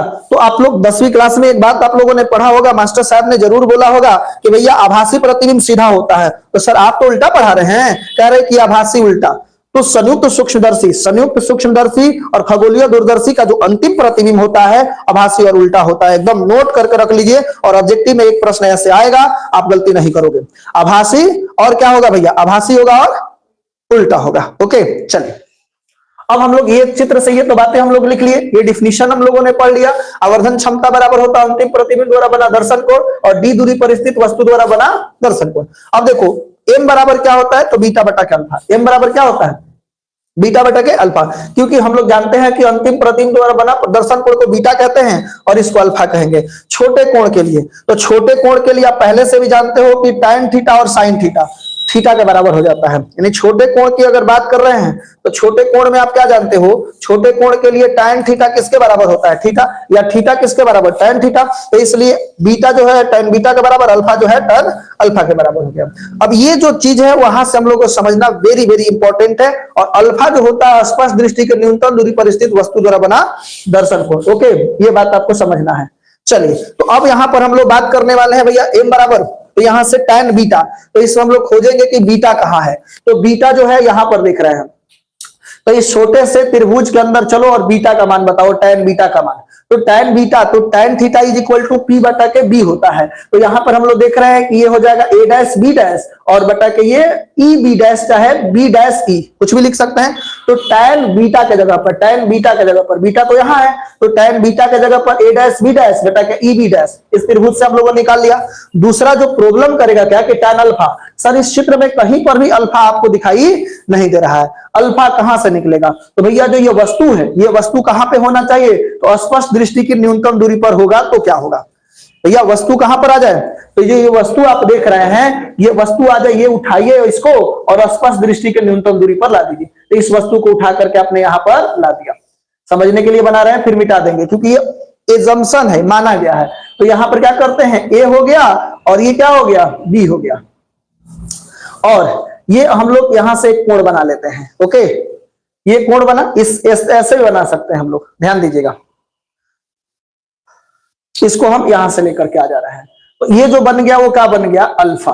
ये क्या बना, अल्फा, ठीक है। क्योंकि देखो यहां पे बोला है कि डी दूरी पर, डी दूरी पर मतलब स्पष्ट दृष्टि की न्यूनतम दूरी पर, तो डी दूरी पर वस्तु अगर होगा तो इस वस्तु को आपने डी दूरी पर लाया, क्योंकि इसको आपने क्या माना है, देख रहे हो डी माना है, तो डी दूरी पर लाया, तो जो कोण बनेगा, दर्शन कोण जो बनेगा वो अल्फा होगा। तो यहां से अल्फा का मान लिखोगे तो अल्फा tan का मान होता है पी बटा के बी, तो इस अल्फा के लिए पी का मान ए बी हो जाएगा, तो हमने लिख दिया ए बी, और ये हो जाएगा ई बी, तो यहां पर रख देते हैं ई बी, यहां तक कोई दिक्कत नहीं है। तो देखो यहां पे होता क्या है कि कई बार यहां से समझने में अगर प्रॉब्लम होता है तो हम इसी चीज को यहां पे बना देते हैं। ये जो अभी हमने बनाया था तो ये वस्तु को ए बी कर देते हैं और ये डी कर देते हैं। तो जो हमने यहां पर बनाया था ना ये वाला, ये ए बी था और ये ई था, तो इसको हम यहां पर बना दिए अलग से। जब भी अल्फा की जरूरत पड़ेगी यहां नहीं देखेंगे, हम यहां देखेंगे, ठीक है। जब भी अल्फा की जरूरत पड़ेगा हम कहां से अल्फा का मान निकालने का प्रयास करेंगे, अल्फा का मान यहां से निकालेंगे। तो इसी में अल्फा निकाल करके देख लो, तो अल्फा तो tan अल्फा जो होता है पी बटा के बी, तो पी का मान ए बी हो गया और बी का मान क्या हो जाएगा, ई बी हो जाएगा, तो हमने ई बी लिख दिया। अब सुनोगे दूसरा बात क्या होता है, ये मेन बट्टा है, ये कौन है, मेन बट्टा है, और इसके ऊपर वाले को उतार देते हैं और नीचे वाले को टंगड़ी पकड़ के टांग देते हैं। तो जब A dash B dash E B dash, और ये ई बी जो है वो ऊपर चल जाएगा और ये नीचे चलाएगा। यहां तक किसी को कोई डाउट है जी, कोई डाउट नहीं है। अच्छा जी, एकता करिए कि हम देख रहे हैं। ओके, अच्छा, ये बना ली है, अच्छा की है। तो इसमें अगर कोई डाउट हो तो जरूर बताइएगा। चलिए, अब इसमें हम लोग देखते हैं, तो ये वाला बात आपको याद रखना है। तो इस चीज को हम सीधे उधर स्लाइड पर लेके चलते हैं। तो m बराबर क्या हो गया, तो जो उधर हमने यहां पर जो लिखे हैं, ये देख रहे हैं, जो इसी चीज को हम उठा करके यहां पर लेकर के आए हैं। तो m बराबर a dash b dash A B, और ये E B dash E B और ई बी डैश, ये समीकरण 1 मान लेते हैं। अब देखोगे, ये बात अगर आपने देख लिया तो दो त्रिभुज आपको बन रहा है। तो दो त्रिभुज में चलते हैं, ए बी ओ और ए डैश बी डैश ओ में। तो उसके लिए आपको चित्र देखना बड़ी अनिवार्य है। ए बी ओ किधर है भैया, A B O, A B O, एक त्रिभुज ये बन रहा है, ये वाला एक त्रिभुज आपके पास ये बन रहा है। दूसरा त्रिभुज क्या बन रहा है, ए डैश बी डैश ओ, ये वाला ए डैश बी डैश ओ, ये वाला त्रिभुज बन रहा है, ए डैश बी डैश ओ। इस त्रिभुज में आप देखोगे तो ये वाला कोण से, इसको हम लोग मान के चलते हैं कि ये क्या होता है, समरूप होता है। तो समरूपता दिखाना नहीं है, इन दोनों त्रिभुज को कह देना है कि ये दोनों त्रिभुज जो है भैया, वो क्या है, समरूप है। तो हम लोग जानते हैं समरूप त्रिभुज में भुजाओं का जो अनुपात होता है वो समानुपाती होता है। समरूप त्रिभुज में भुजाओं का जो अनुपात क्या होता है, समानुपाती होता है। ठीक है, ओके। क्या करिए, एक तो अल्फा का मान कहां से बता रहे हैं, वो पूछ रही है क्या, बोलो क्या करिए। अल्फा का मान आपको बताना है, बोलो। एकता, समझ में आ गया अल्फा का मान कैसे आया है। चलिए, अब देखो इस यहां पर क्या है भाई, ध्यान दीजिएगा।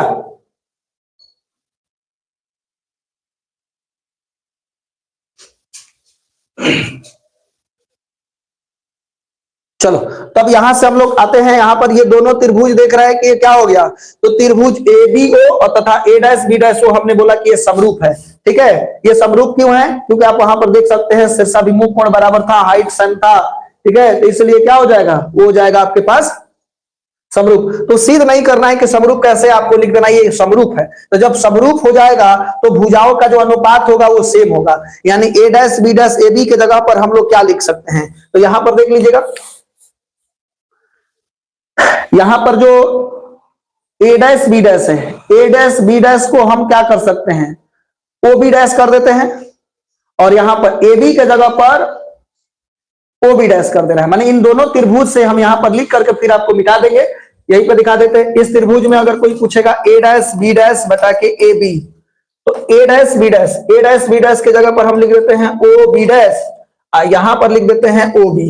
तो यही चीज तो हमने वहां पर ले जा करके रखा है। ओके, यही चीज हमने आपको बोला कि यहां पर हमने लिखा है, देखिएगा।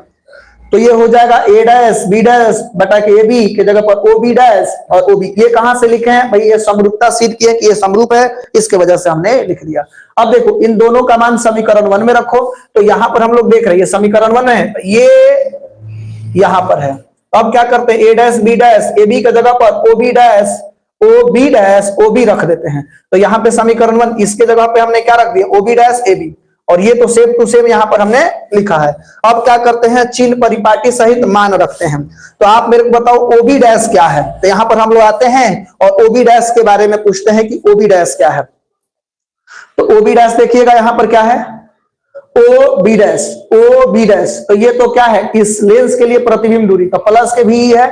और ओ बी क्या है, तो ओ बी है वस्तु दूरी, ये क्या है, वस्तु दूरी। तो ये माइनस के यू ई। तो इन दोनों का पहले मान रख देते हैं। तो इन दोनों का मान रखेंगे तो यहां से ओ बी डैश और ओ बी, तो ओ बी डैश के जगह पर भी तो प्लस हमने वहां पर दिखाया था, तो प्लस यहां पर भी दिखा देते हैं आपको कि कंफ्यूजन ना हो। तो ये हो जाएगा प्लस। ओके, उसके बाद ओ बी के जगह पर माइनस के यू ओ, कोई दिक्कत। उसके बाद ई बी क्या है, तो ई बी तो जो है स्पर्श दृष्टि की न्यूनतम दूरी है, तो इसको भी हमने क्या किया, माइनस में लेना पड़ेगा ई बी। अब यहां पर देखो ई बी क्या है, तो ई बी, तो ई बी यहां से देख लो, ई बी क्या है, वहां हमने बोला था कि जब भी अल्फा की जरूरत पड़े ई बी का मान, तो बार बार इधर नहीं जाइए क्योंकि वो मिटा दिए हैं, वो एजूम किया गया है कि मान लेते हैं कि वस्तु जो है स्पर्श दृष्टि के न्यूनतम दूरी पर हो, है नहीं हो, ऐसा एजम्पशन में है, इसलिए अल्फा कोण दिखाई नहीं देता है, अल्फा का मान दिखाई नहीं देता है, वो एजम्पशन में होता है। तो हमने यहां से ये ईबी के जगह पर माइनस के डी, ईबी के जगह पर माइनस के ई, ईबी डैश के जगह पर माइनस के यू ई, इन दोनों का मान हम लोग यहाँ पे रख देते हैं। ईवी का मान माइनस के डी और ईवी डैश के जगह पर माइनस के यू, माइनस से माइनस हमने इसको कट कर दिया, यहाँ तो कोई दिक्कत नहीं है। अब सुनोगे, इस समीकरण को सोल्व करके यहाँ पे रखे हैं तो जो ये माइनस है ऊपर चल गया, माइनस के वीओ बटा के माइनस के वीओ, और ओ का मतलब हो जाता है अभिदृश्यक लेंस के लिए, ऑब्जेक्टिव लेंस के लिए बात हो रही है, तो ये हमारे पास हो गया, और ये माइनस माइनस तो प्लस हो गया, इसको मान लेते हैं समीकरण 2। अब ये जो है अगर कोई अगर ऐसे पूछ देता है कि सर आप मेरे को बताओ कि संयुक्त सूक्ष्मदर्शी, किसकी बात कर रहे हैं, संयुक्त सूक्ष्मदर्शी, संयुक्त सूक्ष्मदर्शी की आवर्धन क्षमता क्या होता है, एक सूत्र ये हो गया आवर्धन क्षमता का। इसमें लेंस जो होता है फोकस दूरी के संबंध में नहीं है, ऐसे ही हमने बोला कि ये भी आपके पास संयुक्त सूक्ष्मदर्शी का आवर्धन क्षमता ऐसे भी दे सकता है, माइनस के वीओ बटा के ईओ और डी बटा के ईवी। ओके, अब दूसरी बात, स्वाति कुमारी गुड मॉर्निंग।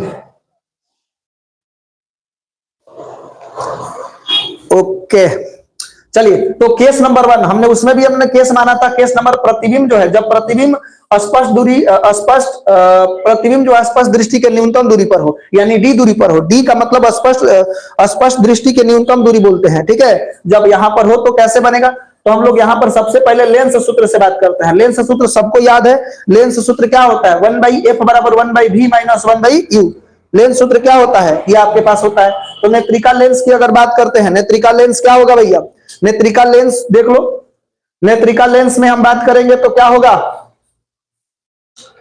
नेत्रिका लेंस, तो नेत्रिका लेंस के लिए जब बात करेंगे एफ हो जाएगा एफ ही, और भी के जगह पर स्पष्ट दृष्टि के न्यूनतम दूरी पर है तो भी के जगह पर माइनस के डी और माइनस, और ईवी के जगह पर माइनस ईवी, क्योंकि बात किसके लिए हुई है, नेत्रिका लेंस। और नेत्रिका लेंस के लिए जो भी सिंबल यूज करेंगे वो किसमें यूज करेंगे, ई के टर्म में।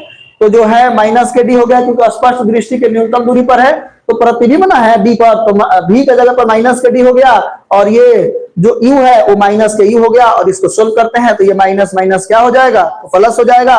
तो 1 बटा के एफ बराबर ये माइनस चला जाएगा ऊपर, तो माइनस के 1 बटा के डी, माइनस के 1 बटा के डी, और माइनस माइनस प्लस 1 बटा के यूई। अब दोनों तरफ डी से गुणा कर देते हैं, दोनों तरफ किससे गुणा करते हैं, डी से गुणा करते हैं। तो भैया दोनों तरफ डी से गुणा करोगे तो क्या मिलेगा, तो यहाँ पर डी से गुणा करेंगे तो डी बटा के एफ ही, और यहाँ डी से गुणा करेंगे तो ये माइनस के 1, यहाँ डी से गुणा करेंगे तो ये डी बटा के ईवी हो जाएगा, डी बटा के ईवी, और इसका मान निकाल लेते हैं।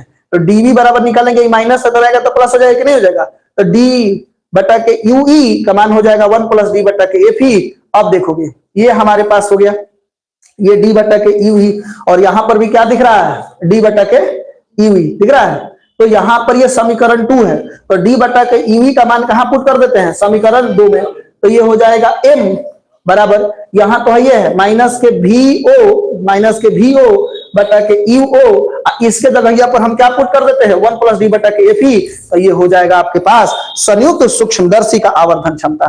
तो ये क्या मिल गया भैया, संयुक्त सूक्ष्मदर्शी का आवर्धन क्षमता। ओके, संयुक्त सूक्ष्मदर्शी का आवर्धन क्षमता हो गया। अब आगे बढ़ते हैं भैया, यहां पर केस नंबर 2 है। केस नंबर 2 की बात करते हैं, जब प्रतिबिंब अनंत पे बने। तो जब प्रतिबिंब अनंत पे बने तो वी नो दैट, हम सब जानते हैं कि, अच्छा कोई बात नहीं है, 3 दिन बचे हैं तो टेंशन नहीं लेना है, क्योंकि कुछ दिन के बाद 1-2 दिन बचेगा, फिर 1 दिन बचेगा, फिर 0 दिन बचेगा, सारा टेंशन खत्म हो जाएगा। दिन रुकने वाला नहीं है, दिन तो कंटिन्यू चलते रहेगा, ठीक है। सबसे जरूरी है कि पॉजिटिव रहना है। ओके, आपके जीवन में पॉजिटिव विचार जो है वो बहुत कुछ चेंज कर सकता है, निगेटिव को आने नहीं देना है। ओके चलिए, अब क्या है, तो हम लोग जानते हैं कि उत्तल लेंस में जब वस्तु फोकस पे रहता है तब जाकर प्रतिबिंब अनंत पे बनता है। तो हमने लिखा है जब प्रतिबिंब अनंत पे बने, तो अनंत पे कब बने जाए, जब वस्तु फोकस पर होगा, तो वस्तु को यू बोलते हैं और यू का हो जाए एफ हो जाए। तो उत्तल लेंस में अंतिम प्रतिबिंब नेत्रिका लेंस से बन रहा है, तो यू ई की जगह पर एफ ही कर देना होगा। तो हम लोग देख रहे हैं कि जब अंतिम प्रतिबिंब अनंत पे बने तो ईवी बराबर एफ ही, तो जो हमारे पास सूत्र था वहां पर हम लोग इसको चेंज कर देंगे। क्या कर देंगे, जो यहाँ पर देख रहे थे एम बराबर माइनस के वीओ बटा के यूओ, और इंटू में क्या था, इंटू डी बटा के यूई था, यूई की जगह पर पुट कर दिया एफ ही। आप देख लो यहीं पर तो सूत्र आया है, देख लो यहाँ जस्ट हम लोगों ने लिखा था माइनस वीओ बटा के यू बटा के डी बटा के ईवी, और ईवी की जगह पर क्या कर देंगे, एफ ही रख देंगे। तो स्पष्ट दृष्टि के जब वस्तु अनंत पे रहेगा तब के लिए सूत्र हो जाएगा, ठीक है। तो यहां पर हम लोग देख लिए चलो आगे बढ़ते हैं हम लोग। दूसरा जो है खगोलीय दूरदर्शी, लास्ट में हम सब कुछ समराइज करके आपको बता देंगे। लास्ट में क्या करेंगे, सब कुछ समराइज करके आपको दिखा देंगे। ओके, कोई दिक्कत? चलिए भैया, खगोलीय दूरदर्शी क्या होता है? खगोलीय दूरदर्शी भी एक प्रकार का क्या है, प्रकाशिक यंत्र है, जिसके द्वारा हम लोग आकाशीय वस्तुओं को देखने का काम करते हैं। ठीक है, जो आकाश में वस्तु स्थित है, अंतरिक्ष में वस्तु स्थित है, उसको देखने का काम करते हैं। ठीक है, आकाशीय वस्तु को देखने के लिए किसका उपयोग किया जाता है, किस प्रकाशिक यंत्र का उपयोग करते हैं भैया? आकाशीय वस्तु का, आकाशीय वस्तु को देखने के लिए हम लोग, ठीक है, आकाशीय वस्तु को, ओके, आकाशीय वस्तु को देखने के लिए हम लोग,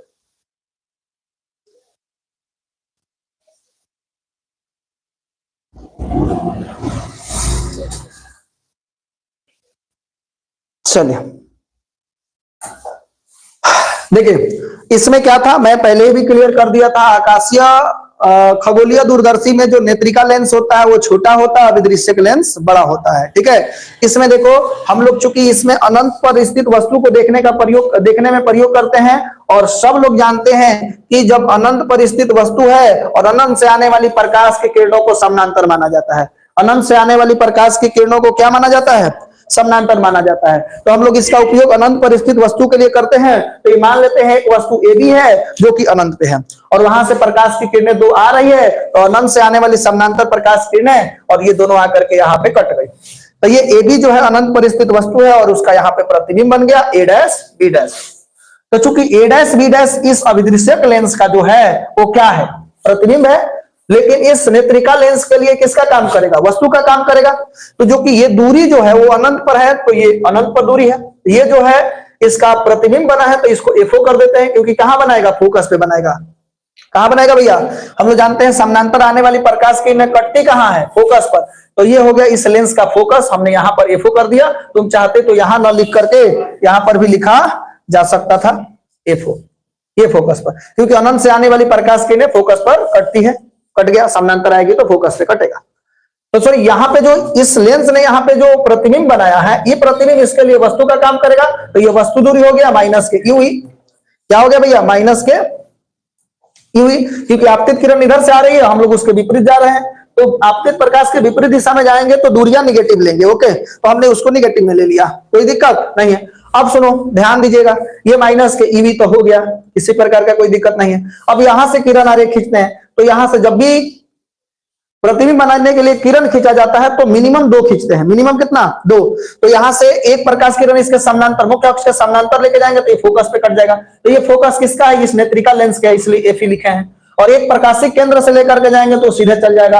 क्योंकि ये इधर देख रहे हैं कि फैलते जा रही है तो मिलेगी नहीं, तो हमको इसको बैक में लाना पड़ेगा। और बैक में हम क्या करते हैं, इसमें डॉट लाइन से मिला देते हैं। ठीक है, ये बैक में आएगी तो डॉट लाइन से होगा, क्योंकि वास्तव में ये मिल नहीं रही है, ये हम लोग कल्पना करके पीछे ला करके मिला रहे हैं, इसलिए क्या हो गया, ये आभासी प्रतिबिंब बनेगा। इधर लाए, यहाँ पे बन गया। और आप अलग अलग बुक में देखोगे तो कहोगे कि सर का जो है प्रतिबिंब यहाँ बना है, हमने किसी का प्रतिबिंब यहाँ देखा है, और कई लोग यहाँ से 2-3 वो किरण खींच करके दिखाते हैं। तो घबराना नहीं है, एकदम इमेज जो है एकदम सिंपल, नीट एंड क्लियर और आसान बनाया गया है। किताब में देखोगे तो ये प्रतिबिंब यहाँ न कट के यहाँ भी कट सकता है, ये यहाँ भी कट सकता है, कोई दिक्कत नहीं है। इस लेंस के सामने ही कहीं बनेगा। ये डिपेंड करता है कि आपका ये किरण किस तरीका से गया। अगर मान लीजिए ज्यादा फैल करके जाता तो नीचे और आता, तो यहाँ पे बनता। ओके, तो इससे घबराना नहीं है, क्योंकि अलग अलग बुक में अलग अलग शिक्षक जो है अलग अलग पॉइंट पे इसको काटे होंगे, तो अलग अलग दिख रहा होगा। घबराना नहीं है। जो अंतिम प्रतिबिंब पीक्यू है वो यहाँ भी बन सकता है, यहाँ भी बन सकता है, इधर इधर कहीं भी बन सकता है। वो आपके कटान बिंदु पर डिपेंड करता है कि आपने इमेज का साइज क्या लिया है, इसका साइज क्या है, उसके आधार पर ये डिस्टेंस आपका तय होगा। चलिए, अब चित्र के आधार पर हम लोग जो बात कर किए हैं उसको इधर लाते हैं और लिखते हैं। भैया चित्र से ही देख लेते हैं। ये ए बी क्या है, एक वस्तु है। तो ए बी जो है अनंत पर स्थित वस्तु है। ए बी कहां है, तो देख रहे हो इनफाइनाइट यहां पर शो किया गया है। ए बी अनंत पर स्थित वस्तु है। ओ क्या है, अभिदृश्यक लेंस है। ई क्या है, नेत्रिका लेंस है। ओके, चलो वहां से ए डैश बी डैश क्या है, तो इस लेंस के द्वारा बना प्रतिबिंब है। ये लेंस कौन है? तो लेंस ओ है। ओ का मतलब अभिदृश्यक लेंस, ओ का मतलब अभिदृश्यक लेंस, तो इसके द्वारा बना प्रतिबिंब है। पी क्यू क्या है? तो अंतिम प्रतिबिंब है। पी क्यू क्या है? अंतिम प्रतिबिंब है। ये जो डी लिए हैं स्पष्ट दृष्टि की न्यूनतम दूरी, जब भी डी काउंटिंग होगी, डी क्या है? स्पष्ट दृष्टि की न्यूनतम दूरी है। डी क्या भैया? स्पष्ट दृष्टि की न्यूनतम दूरी है। ओके, चलिए अब यहां पर हम लोग बात करने वाले हैं, इसका एक छोटा सा डिफिनेशन लिख लेते हैं। वैसा दूरदर्शी जिसका उपयोग आकाशीय वस्तुओं को देखने के लिए उपयोग किया जाता है उसे खगोलीय दूरदर्शी कहते हैं। वैसा प्रकाशीय यंत्र जिसका उपयोग हम लोग आकाशीय वस्तुओं को, अंतरिक्ष में स्थित वस्तुओं को देखने का उपयोग में लाते हैं, उसे हम लोग क्या बोलेंगे भैया? उसी को बोलेंगे खगोलीय दूरदर्शी। एक छोटा सा डिफिनेशन डाल लिख देना, ठीक है।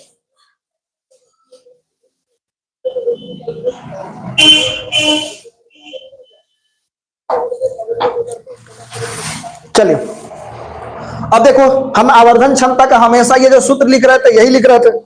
आवर्धन क्षमता का सूत्र क्या होता है? याद रखना, आवर्धन क्षमता का सूत्र, आवर्धन क्षमता का सूत्र जो होता है अंतिम प्रतिबिंब द्वारा बना दर्शन कोण, अंतिम प्रतिबिंब द्वारा बना दर्शन कोण और डी दूरी पर स्थित वस्तु द्वारा बना दर्शन कोण, ये होगा। अंतिम प्रतिबिंब द्वारा बना दर्शन कोण और डी दूरी पर स्थित वस्तु द्वारा बना दर्शन कोण, ये हमेशा आवर्धन क्षमता का सूत्र याद रखना। अगर बोर्ड एग्जाम में केवल आवर्धन क्षमता लिखने के लिए आ जाए कि आवर्धन क्षमता किसे कहते हैं, तो इसी डिफिनेशन को उठा के पटक देना। ओके, क्या लिखोगे कि अंतिम प्रतिबिंब द्वारा बना दर्शन कोण तथा स्पष्ट दृष्टि की न्यूनतम दूरी या डी दूरी पर स्थित वस्तु द्वारा बना दर्शन कोण के अनुपात को आवर्धन क्षमता कहते हैं। इसे एम के द्वारा सूचित करते हैं। यह कोणीय होता है। एम बराबर क्या हो जाएगा? बीटा बटा अल्फा। बीटा क्या है? अंतिम प्रतिबिंब द्वारा बना दर्शन कोण। अल्फा क्या है? तो स्पष्ट दृष्टि की न्यूनतम दूरी पर स्थित वस्तु द्वारा बना दर्शन कोण। ओके, चलो, तो जब हम लोग यहां पे बात कर रहे हैं एम, एम क्या है भैया? तो एम जो है बीटा बटा के अल्फा हो गया। एम क्या है भैया? बीटा बटा के अल्फा। एम क्या है? बीटा बटा के अल्फा, क्योंकि अंतिम प्रतिबिंब द्वारा बना दर्शन कोण को बीटा कहते हैं और डी दूरी पर स्थित वस्तु द्वारा दर्शन कोण को अल्फा कहते हैं। अब देखो, छोटे कोण के लिए tan थीटा थीटा के बराबर होता है, ठीक है।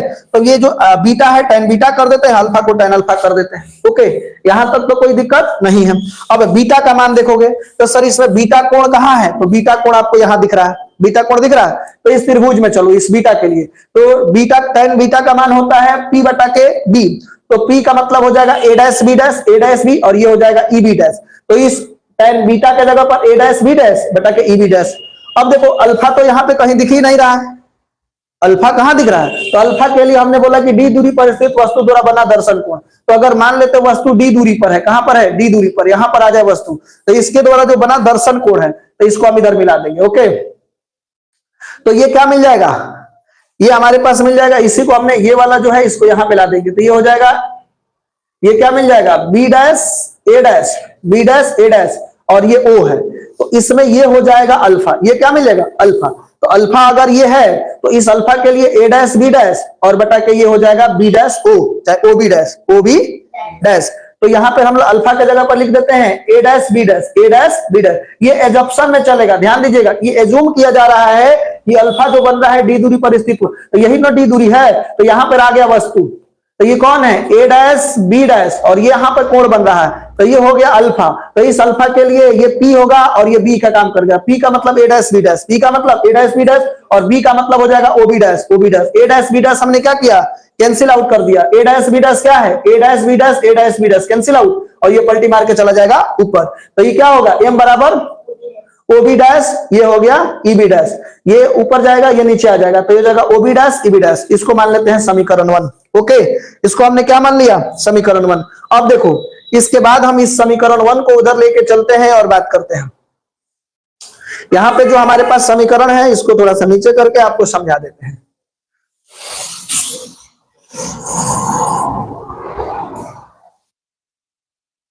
ये जो समीकरण 1 है वो क्या आया था भैया? आप यहां पर देख लो, ये समीकरण 1 क्या आया था? ओ बी डैश बटा के ई बी डैश। एम बराबर क्या है?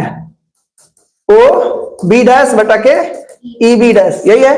तो इसमें हम लोग चिन्ह परिपाटी सहित, यानी कि ये समीकरण 1 था, ये क्या था? समीकरण 1, ठीक है। हमने इसको समीकरण 1 माना था, तो दोबारा ला करके रख दिया कि इस स्लाइड पे आ जाएगा कि बार बार उधर जाना ना पड़े। तो ये समीकरण 1 में चिन्ह परिपाटी सहित मान रखेंगे। तो ओ बी डैश क्या है? तो यहां पर चित्र से देखना पड़ेगा। ओ बी डैश क्या है भैया? ओ बी डैश देखो, ओ बी डैश यही तो है। ओ बी डैश क्या है? तो ये प्लस के एफ ही हो जाएगा। क्या मिलेगा भैया? प्लस के, ये प्लस के एफ ही हो जाएगा। ओके, ये प्लस के एफ ई।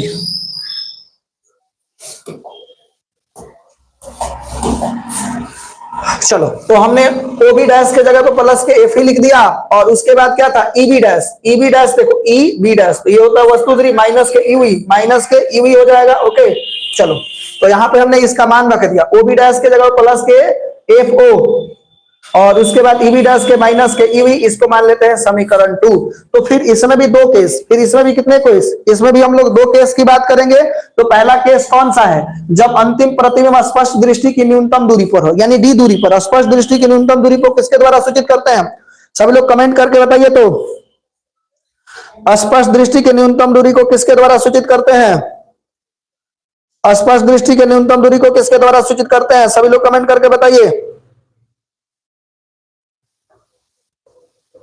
स्पष्ट दृष्टि के न्यूनतम दूरी को बबलू बताइए किसके द्वारा सूचित करते हैं,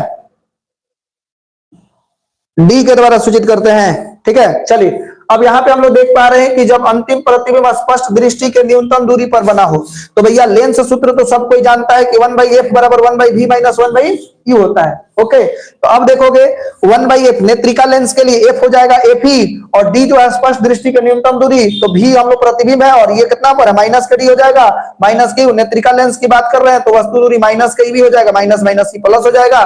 तो यहाँ पर देख रहे हैं, तो ये एफ ई है तो 1/f, और यहाँ हो जाएगा माइनस ऊपर लेके चल जाएगा तो माइनस 1/b हो जाएगा, ये माइनस माइनस प्लस हो जाएगा। ये जो माइनस देख रहे हैं ये माइनस क्या हो जाएगा, प्लस हो जाएगा 1/। अब इसको हम क्या करते हैं, इसको इधर ला देते हैं, तो इसको इधर ला देंगे तो हो जाएगा 1/e, चाहे यहीं पे रहने देते हैं, जूम करते हैं किधर आ गया है, 1/e यहाँ पे कर देते हैं और इसको उधर लेके चलते हैं, तो 1/f और इधर माइनस इधर आएगा तो ये प्लस हो जाएगा। अब दोनों तरफ किससे गुणा करेंगे, एफओ से। तो तुम लोग कहोगे कि सर होने जितना किए थे उसमें डी से गुणा किए हैं और इसमें एफओ से क्यों गुणा कर रहे हैं, प्रॉब्लम होगा।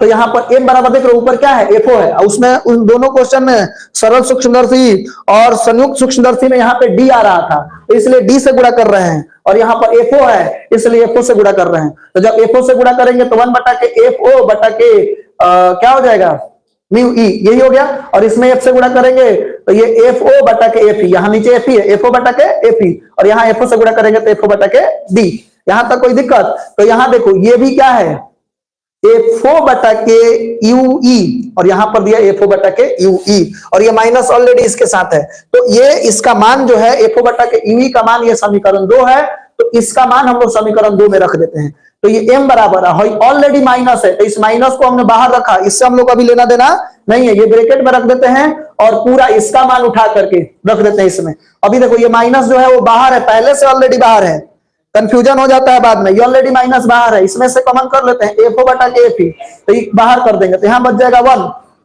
ठीक है।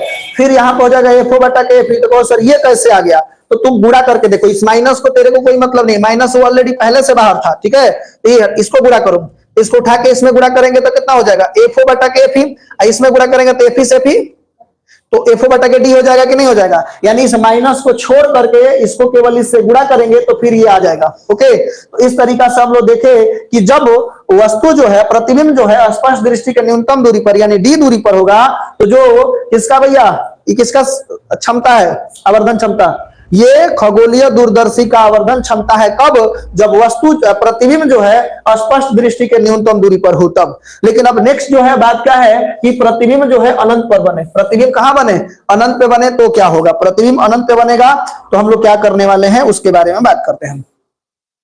तो प्रतिबिंब अनंत पे बनेगा तो केवल यहां पर एक बात ध्यान देना है कि प्रतिबिंब जब अनंत पे बनेगा तो हम लोग जानते हैं कि खगोलीय दूरदर्शी का है, चाहे संयुक्त सूक्ष्मदर्शी का है, कुछ भी का है, तो इन सब में उत्तल लेंस लगा होता है, और उत्तल लेंस में अनंत प्रतिबिंब तब बनेगा जब फोकस वस्तु जो है वो फोकस दूरी पर हो, वस्तु कहां हो, फोकस दूरी पर हो। ओके, अब ध्यान दीजिएगा, यहां पर